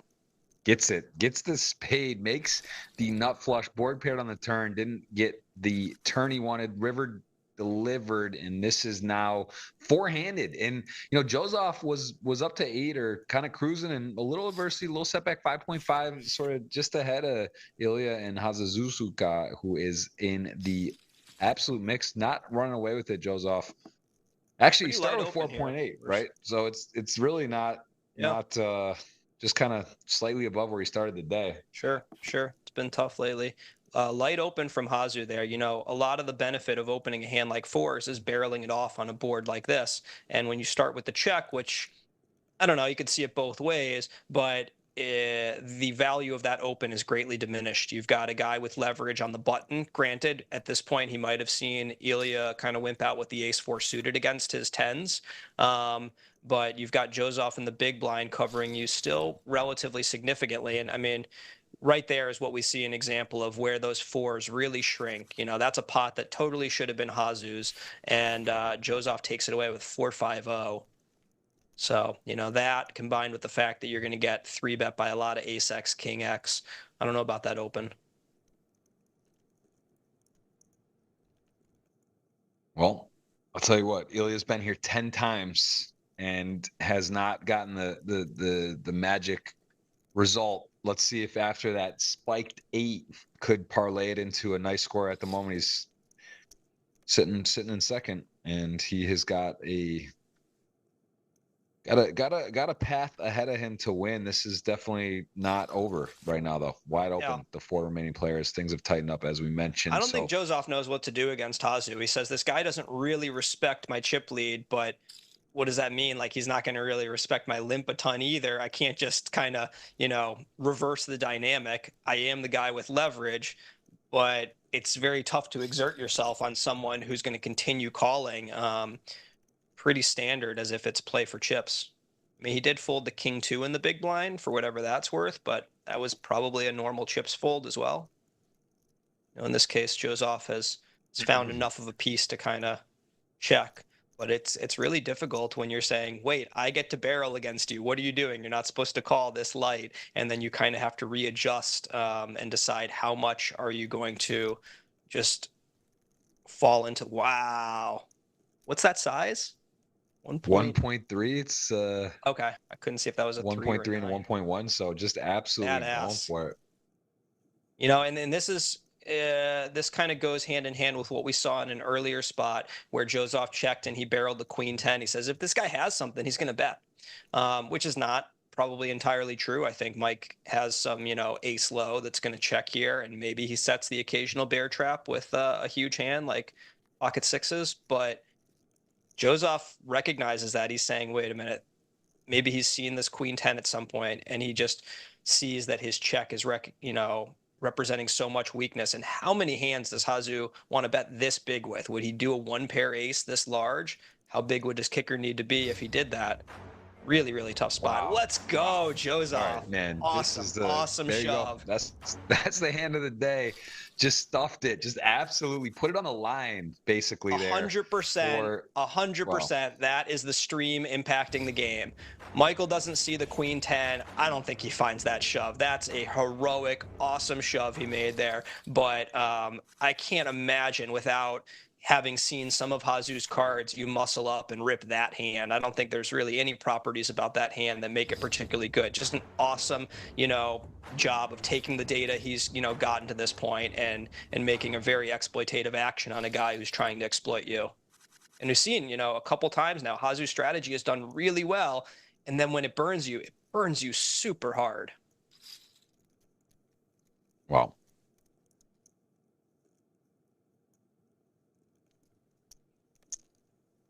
That to me has been the hand of the day so far. Yeah, That definitely. is, you know, two guys, one guy goes above the rim and the other guy just gets on a fucking trampoline and swats the shit out of it. I kept alluding to it that he better come. You got to have something at some point. And he just, you know, he was playing, poking the bear, playing with fire, and he just couldn't wait. You know, he just had to show up with it. He just need to wait a little bit, have something, and do it. He just, you know, sometimes you just don't get a hand either. You got to create your own. If I'm Joseph and I ship this tournament, when they hand me the cards that I won with, I'm tossing them back and taking 10-6-0, holding that up. Yeah, that's definitely been the key hand. He's back to the 7.7 million, close to the high point of his day, and he is again very healthy. ElkY up to 4.5 though, hovering around ace-6, ace-jack, gonna stuff it in there. X. You know, we saw XX shove an ace-5-0 on the button for a similar depth. Granted, Hazu's shorter now. Maybe there wasn't as much pressure on him, but those are two very similar spots. I'd be curious to see them side by side and see if there was, you know, maybe some tilt in that ace-5 who was coming off of him losing an all-in. King deuce off, gonna get it done there. That was a very cool hand. That's actually not just maybe hand of the day. That's up there.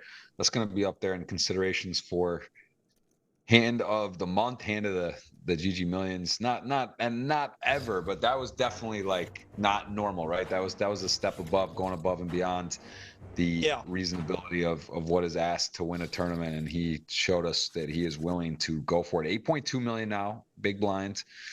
You know, 4 left. When Hazu second. I was going to say, when Hazu sees that hand, you know, if he's a smart guy trying to get, you know, better and better at poker, he's going to see that and say, oh, okay, you can't just do something because you think the guy is capped or whatnot. Really good poker players take that information and reverse it and go one step deeper. And that's kind of the difference playing in the big leagues. And I'm not saying Hazu's not a really good player. He might be himself. But that's one of those learning moments where you say, shit, this guy really humbled me. He understood exactly what I'm doing, and it cost me half my stack. How do I learn from this and get better? Free lesson from Michael Joseph. Only remaining GGMillion former champion at the moment, Hazuzuka. As we've seen XSK Fist a few times recently, been having some good results. Does fold the button there as a short stack, Queen 7 suited. Understandable though. Look at pressure. Yeah, and back to a nice spot for Joseph. He wants these shorties to hold on, and he can just kind of chip away at ElkY and bring these shorties down to, you know, 600K each. That would be the dream. You know, there was, when they got four-handed, the chip dispersion was just fantastic for Joseph. Right now, it's not ideal. ElkY's, you know, still got a stack that could more than dent him, but as long as these shorties hang around, ElkY's button opens are going to be very tight. His defend ranges are going to be snug. Not going to have kings in the fold, but so this is one of those, you know, like limp spots, I think, where, you know, he's got some hands that are not worthy of shoving, and kings, aces. All right, plays the raise instead. Decides I would have liked the limp too. Limp range. I can see this though. I think this is very reasonable. You just raise some of the top of your range.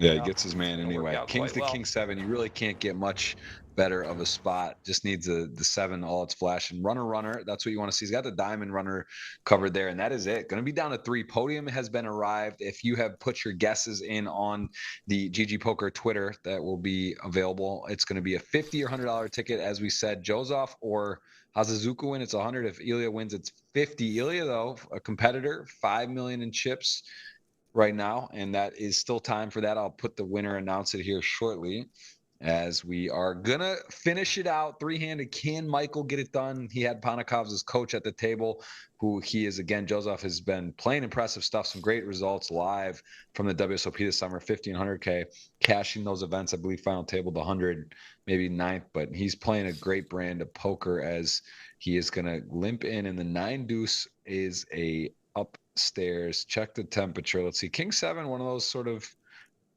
you know, is he just had enough? Is he just going to redo this again? I mean, tough spot. I mean, that's a really polar raise there. He doesn't have, you know, he's got a lot of shoves. I shouldn't say really polar. I mean, ace 10 suited can be in there for sure, but it's a pretty good flop for 9-2-0. Just how he drew it up, even great. He had Yeah. he had an airball hand, gets flatted by a better hand, and then flops the trips on the deuce, which is going to look pretty. Not a lot of deuces that he's going to give credit for, and thinking that he Yeah. could just have the best hand here with king 7 still. Tough to fold king high when you're beating nearly all the trash, but nice fold. You know, he does recognize that the 5x has got there, and on rare occasion, a deuce x, which is a pretty common card for his trash ISO, did get there. Super wide open for Joseph, but 2-4-0. Not even a full ante. Not worth it.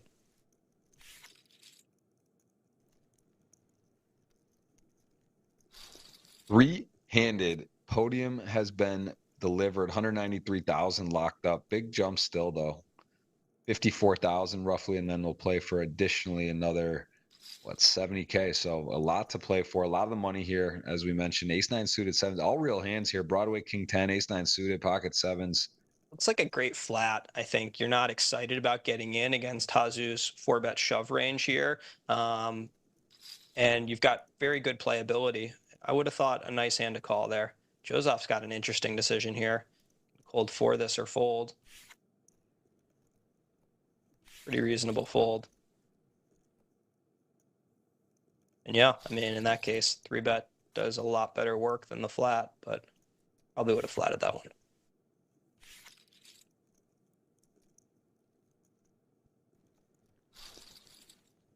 Yeah, kind of, it's looking shaking up to be a heads-up match between ElkY and Mike, but not to be counted out. Hazuzuka is definitely willing to get himself in the match, right? He has shown he's playing pots. He's not sitting back folding down. I mean, now he can't. He's the shortest pretty significantly, but he's in there. Ace 6, ElkY considering to call. Does fair fight.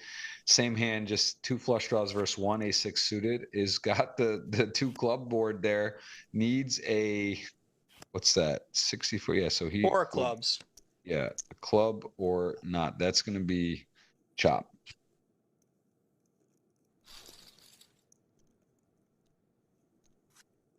That was a sweat. That would have been a good opportunity to get back in. Would have really evened things out for between first and second and third. Yeah, with these flat payouts, I wonder what Joseph was even rooting for there. It's interesting. My instinct would have been for Hazu to win and even these stacks out, but payouts are so flat that, if Michael's in jeopardy of getting third, that's pretty painful. Yeah.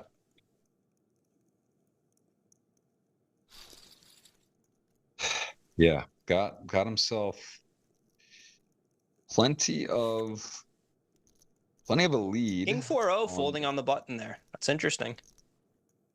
I think I would have been sure that he was opening there, but he was very sure of his fold. Wow, look at that 8-9 shove. So some of it might be a product of, Hazu just not, respecting ICM at all. So Joseph just is not taking light opens like he might have. But the other thing is maybe with the ante getting smaller and smaller, that King 4 is just not so valuable. But it still surprised me. Yeah, me too. But also at some point, maybe Hazuzuka has earned that just a little extra tightening because he knows he's not having it. He's ready to play back. There's a cool dynamic, which is as much as Hazu has earned Joseph's, I don't know if we'll call it respect, but caution. He's put some caution and had, Michael tapping the brakes a little bit. But ElkY, on the other hand, has not. ElkY has not really forced the issue too much with all that much aggression, and that's the guy whose aggression you'd worry even more about. Not to mention, ElkY is probably gonna, bring the aggression even lower with Hazu being this wild card. I think ElkY might bring his value 3-bet up 1 pip and be a little tighter and reduce the bluffs, just waiting for Hazu to kind of bomb it in. So, if the King 4 was close at equilibrium, I might have still opened. But again, I really don't know what it looked like at equilibrium. Jack 8 suited, limping in, nice hand. Both reasonable hands, obviously, in the blinds. Both hands you're happy to look down at in the relatively respective positions. Going to get the call there. Jack 8 suited, Ace 6 off in the lead in position. Million in the middle. Neither player connecting. Hard to make a pair. No limit hold'em. We know that. This is a kind of cool spot for Michael to maybe hit with the big bet. You know, check and big bet, I think both really good options there. You could start to clear out a bunch of bigger ace highs with a big bet, and you've got a lot of barrel ability on the 4-7 too. And there was a heart on the flop. We could see that he would pick up a little leverage on some heart turns. At this point, I expect a check for sure.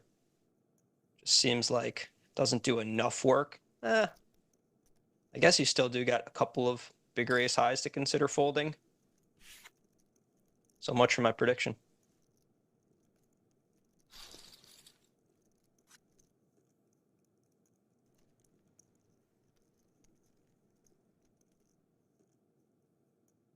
Could see a shove from Hazu, could see a defend. Sized up a little bit on the open. His game plan to me would be shove. I think he's just leans in these spots. He realizes the gap's big. He does call it okay. It's going to work out. I like ElkY sizing up the open. You know, he says 10 big blinds. This guy's getting, you know, good odds to defend, and he seems like he's going to defend pretty wide anyway. Let's charge a little bit more. I'm not opening super wide. I like that, sizing up.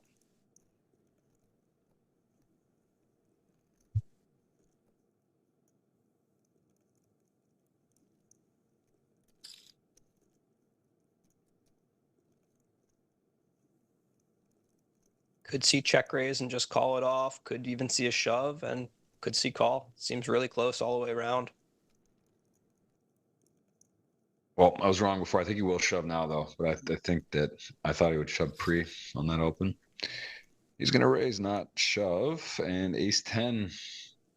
He's very aware of his image. I think, you know, this is someone who says, these guys know I like to put the money in. So, wow, he's thinking. I thought this was with the plan of calling off for sure, but the quick shove has him a little worried.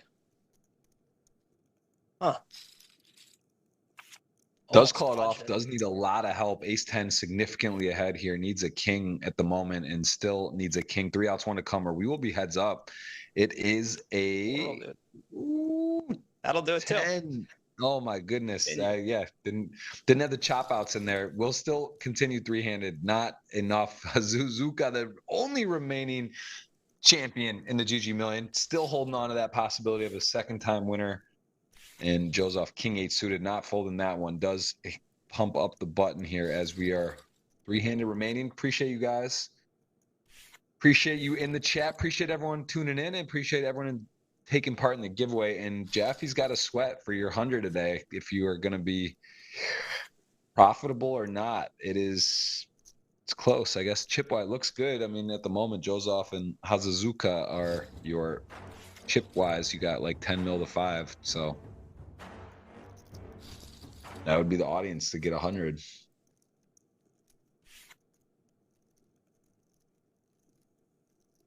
Yeah, I would not like count it, right? Hazu out of it. I feel like, you know, Hazu gets a double and he's right there the way he plays. You know, he's not looking for second. No. He's showing us why he's got that title here. He's won. He goes for wins. He is going for it here. He limps in 9-7, ace 9. Nice hand to just rip it in.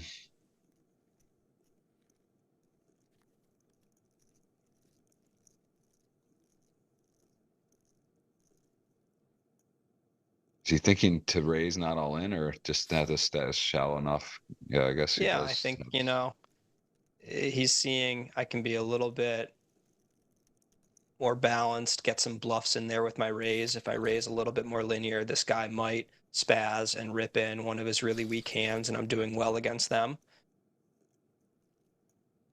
I like that play from ElkY.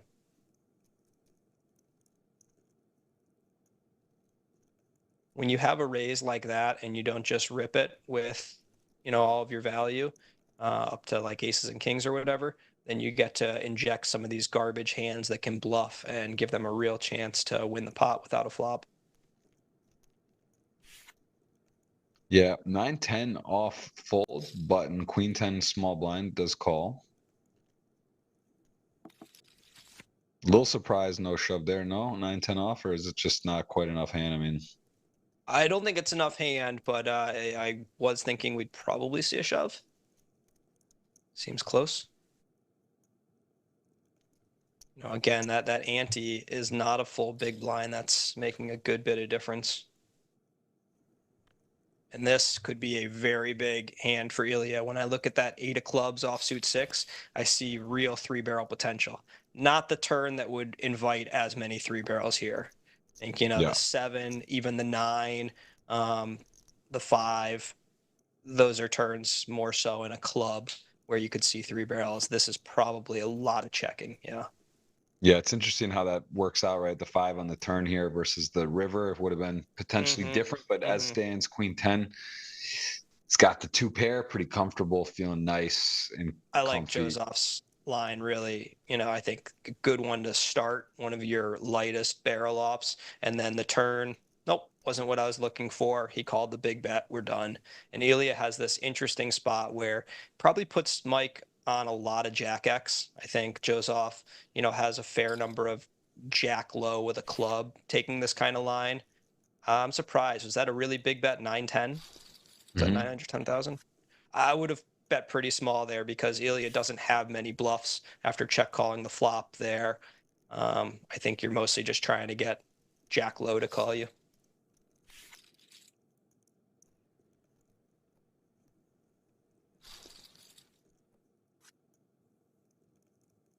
Was that a big bet? Are you looking at the size? Yeah, it was. Okay. Gotcha. Queen 10, ace 9. Queen 10 suited does hit the 10. This is one of those hands that you can see some of the lightest barrel offs from Joseph here, but that's for chips, you know, in ICM, depending on how light he's opening the button, how many extra hands he has. You may not want to barrel off with a hand like ace 9 as often. Does start it, picks up the 3 of spade turn. That looks pretty decent when you're holding the ace of spades. I think we're going to see a light shell here on the turn, somewhere in the neighborhood of like 80%, possibly larger actually. And ElkY's got a very, very tough hand to call with. Yeah, it goes for pot.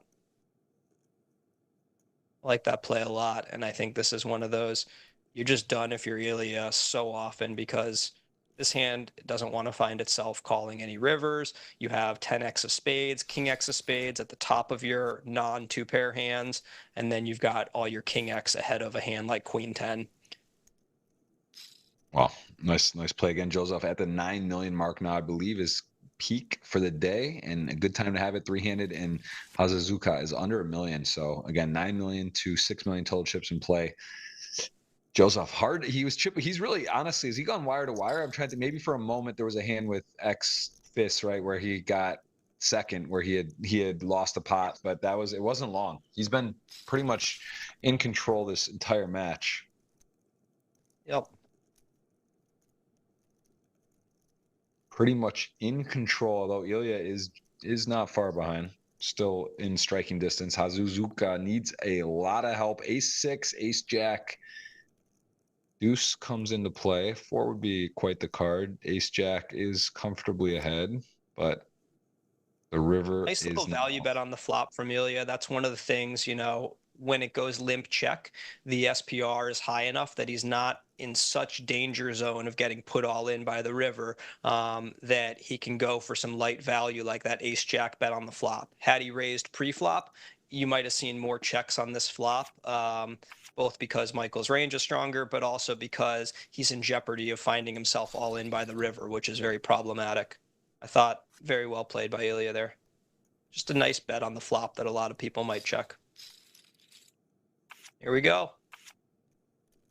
There it is. Queen 9, 8s, pure flip. 9 arrives, big favorite all of a sudden. 8s are open-ended. Oh, bunch of outs flew up on the screen. You can take a look there. 77% favorite to be heads up. Can it be? It is. It is no longer going to be a chance for a repeat champion. We are going to have a heads-up match with this payout distribution. You can see paying for about 70,000 roughly as 193K. Quite a score though for Hazazuka. It won't be winning again, but this time there you go. ElkY to Joseph, 2-1 lead. Audience at home, $50 ticket versus 100, as well as the GG Poker giveaway today. But let's see. This is going to be. We'll see what happens here, Jonathan. This is up to your units, your 100 units. If Joseph wins, it would be a small profit, right? It would be very small because you, in theory, you bet what was it, 40 or 50? Was just enough? Forget what you bet, but it was enough to make it over the 100 mark. As we will see, ElkY, you did not have, and he has his work cut out for him right now. King 4, King 5. He does hit trip 4s, has a winner. See what he is going to bet. Try to get called. And I'm going to announce the Twitter winner in a second. Appreciate everyone who subscribed. Hit that thumbs up. That will be part of the keyword. Actually, I should have got that keyword. We're going to go GG Poker, Poker Lab. Sorry, GG Poker GTO Lab. And then insert your GG Poker username. That will be your... Wow, look at this. I didn't even notice. ElkY went for check on the river, and Joseph fired hard. And ElkY's got a pretty nice spot to check raise and never getting paid. Nice hand there. And that is the keyword, GG Poker space GTO Lab. Insert your poker username, your GG Poker username, that is. And that will be for a $50 or $100 ticket, depending on who wins here. So if Joseph wins, it's 100. If ElkY, it's 50, because that would mean with Jonathan's pregame selection, he had several players and he did not have ElkY, so that will be 150. And then, of course, the tweet, which is already out, and that is on GG Poker's Twitter every week. You guys have a chance to pick the top three. Who you think's going to win? 7, 10, 6, 7. Joseph has hits the big size right out the gate. I think a lot of people might not ever play that size on this flop. So interesting to note going forward. You know, we're only in the second hand of this now about 45 big blind heads up match. Fires this turn too. This is a really dusty combo. You know, the 7 of hearts is blocking some auto folds. The 10 has no equity. Light call from Joseph, correct call on the turn, and not a super easy river to bluff if you're ElkY. And yeah, he backs down real quick. You know, Joseph has the ace 4, ace 5s, calling flop and turn super frequently. You know, maybe some ace of heart X as well. That was a costly hand for ElkY. Definitely on the edge with both the big size on flop, seems reasonable. But that turn barrel, very light combo. Probably wouldn't want 7 all that often.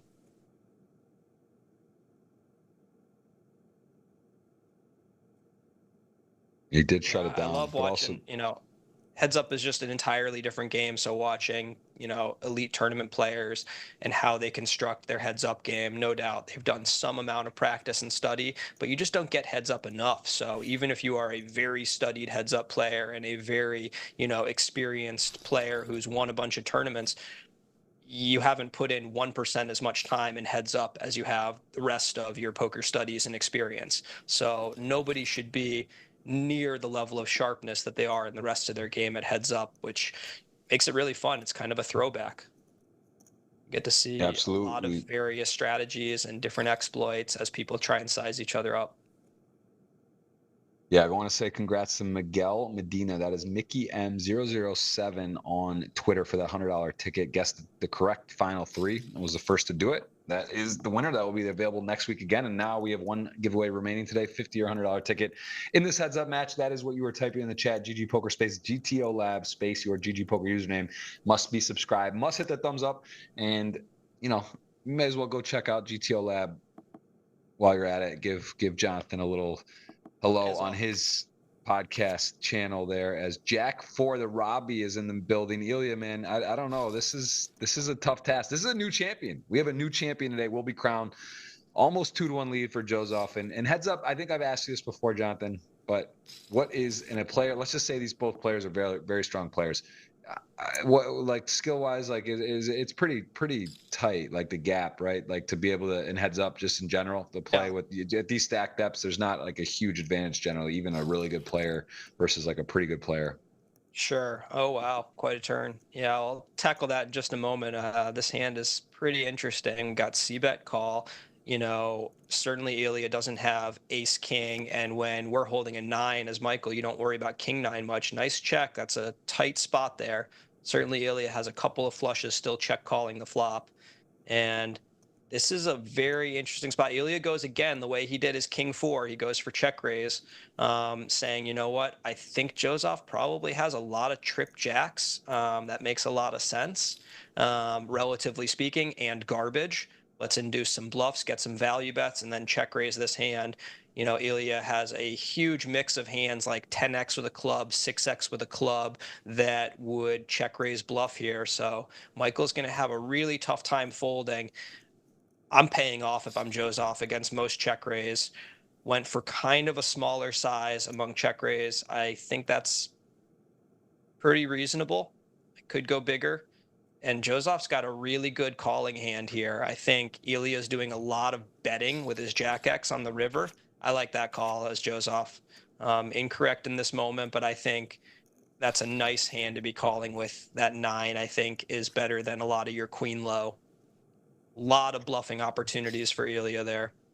And also for what it's worth. Even stack now. And he did see that's the second check raise. There was the king 4, king 5. Joseph didn't have a decision against the trips, but, might play into it a tiny bit.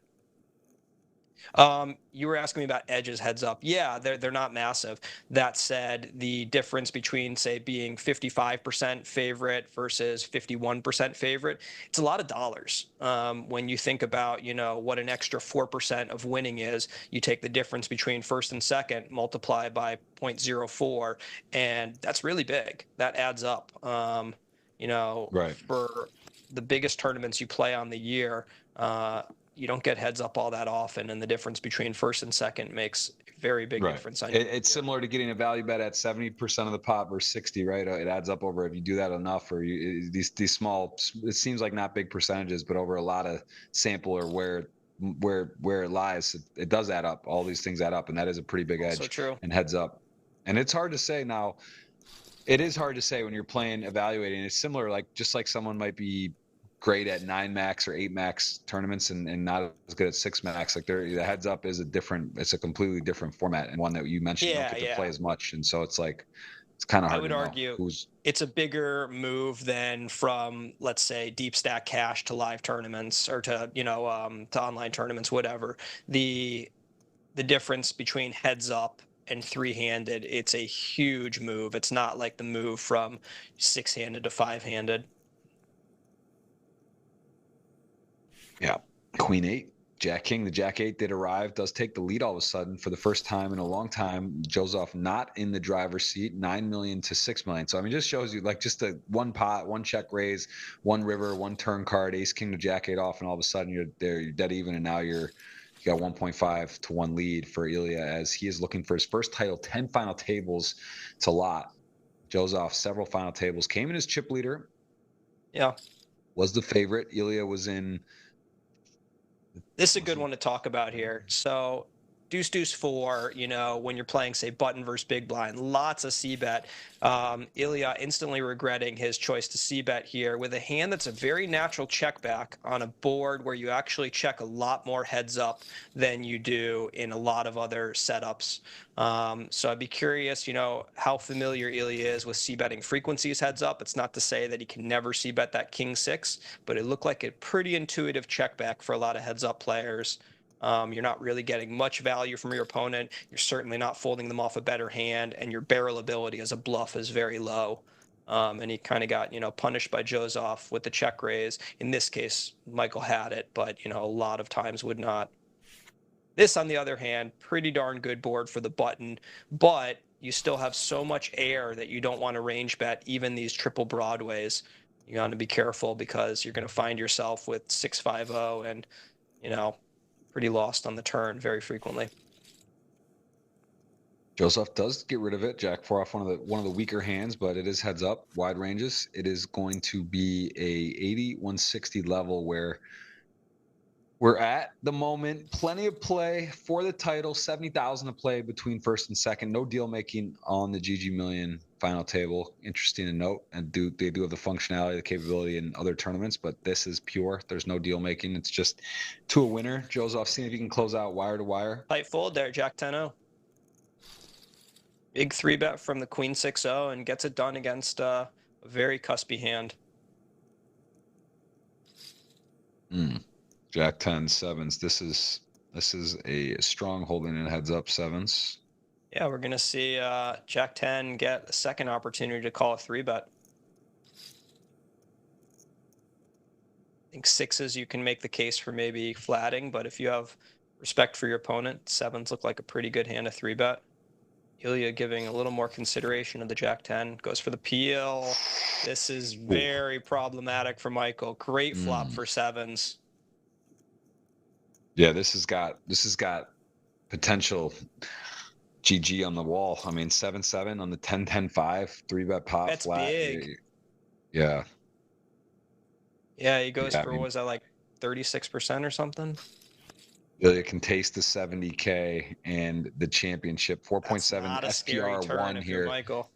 Yeah, 9 diamonds, and this could be. We could be seeing it here. This could be the hand. Yeah, I think this is a very reasonable. He goes for check. I think you could make the case for shoving for value, getting called by a 5, maybe getting called by 6s. You know, a lot of his bluffs pick something up. But he did choose such a big size that he's got some 9x facing the shove. What in the world? Wow. Wow. I mean, he might. This is. Wow. He calls Jack 10 sevens. This is to end it. He has 2 outs, 1 to come. Joseph was chip leader all day. Will be not hitting a 7 on the river, and we do have a new champion. GGMillion is 11th time. There it is. Total win 1. ElkY on a task. And a task. And a ski a little. ElkY does it. ElkY, baby, that's his win. And Joseph, who's been a guest on the show, has been on fire lately. Isn't going to get the trophy, but going to get a nice payday, and that is a huge score. And Jonathan, I mean, look, you were you came, you saw, we did the pregame, we ran through the players. ElkY is someone we did mention, 10 final tables, pretty impressive. And there is a look at the odds to win, where it started, where he finished with 5.62, and you can see that the favorite did not get it done. 2.74. Hazuzuka did give a run at it with 14.9 their odds, and the audience at home, they're gonna have to settle for a $50 ticket. That is gonna be Jason Parker. You just won. Congrats to you for $50. And anything that stand out here with the final table and the payouts and how it shook out? Any big surprises? Final hand is really interesting. I want to go back and give that some thought. Yeah, that was a really interesting final hand. I think that Joseph's 10-6 hand of the day, that was fantastic. I feel bad I don't have too many ElkY moments in my head. I think they were there, but it's easier to remember the guys you've played with, and I don't have a history with ElkY. I was a little focused on the chip leader most of the day, but I think ElkY played well. I'd be very curious to go back. I don't remember thinking he played poorly at all, and congrats to him.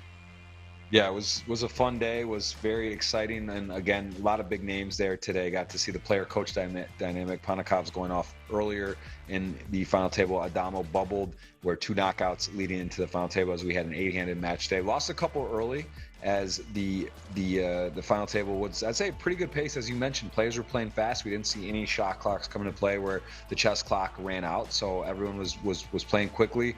And let's see, total time there, 2.5 hours. So, a good solid show. And we do appreciate Jonathan coming on today. We'll have to be seeing you more often. And if you want to check his podcast out, that was recently with Panakovs on GTO Lab. Also had Fedor, Daniel Negreanu, and you have some other big guests coming. So again, Jonathan, thank you so much for the time. Everyone at home, it was a pleasure. And please tune in earlier each week, about a half hour earlier than normal. We will be doing a pregame show for the foreseeable future, and been enjoying that, to run down the players, spend a little more time looking at everything and breaking down what we expect at the future final table. So Jonathan, thanks again, appreciate it. And everyone at home, will see you next Tuesday, same time, same place, for the GGMillions. Jeff Gross, Jonathan Jaffe. See you guys soon.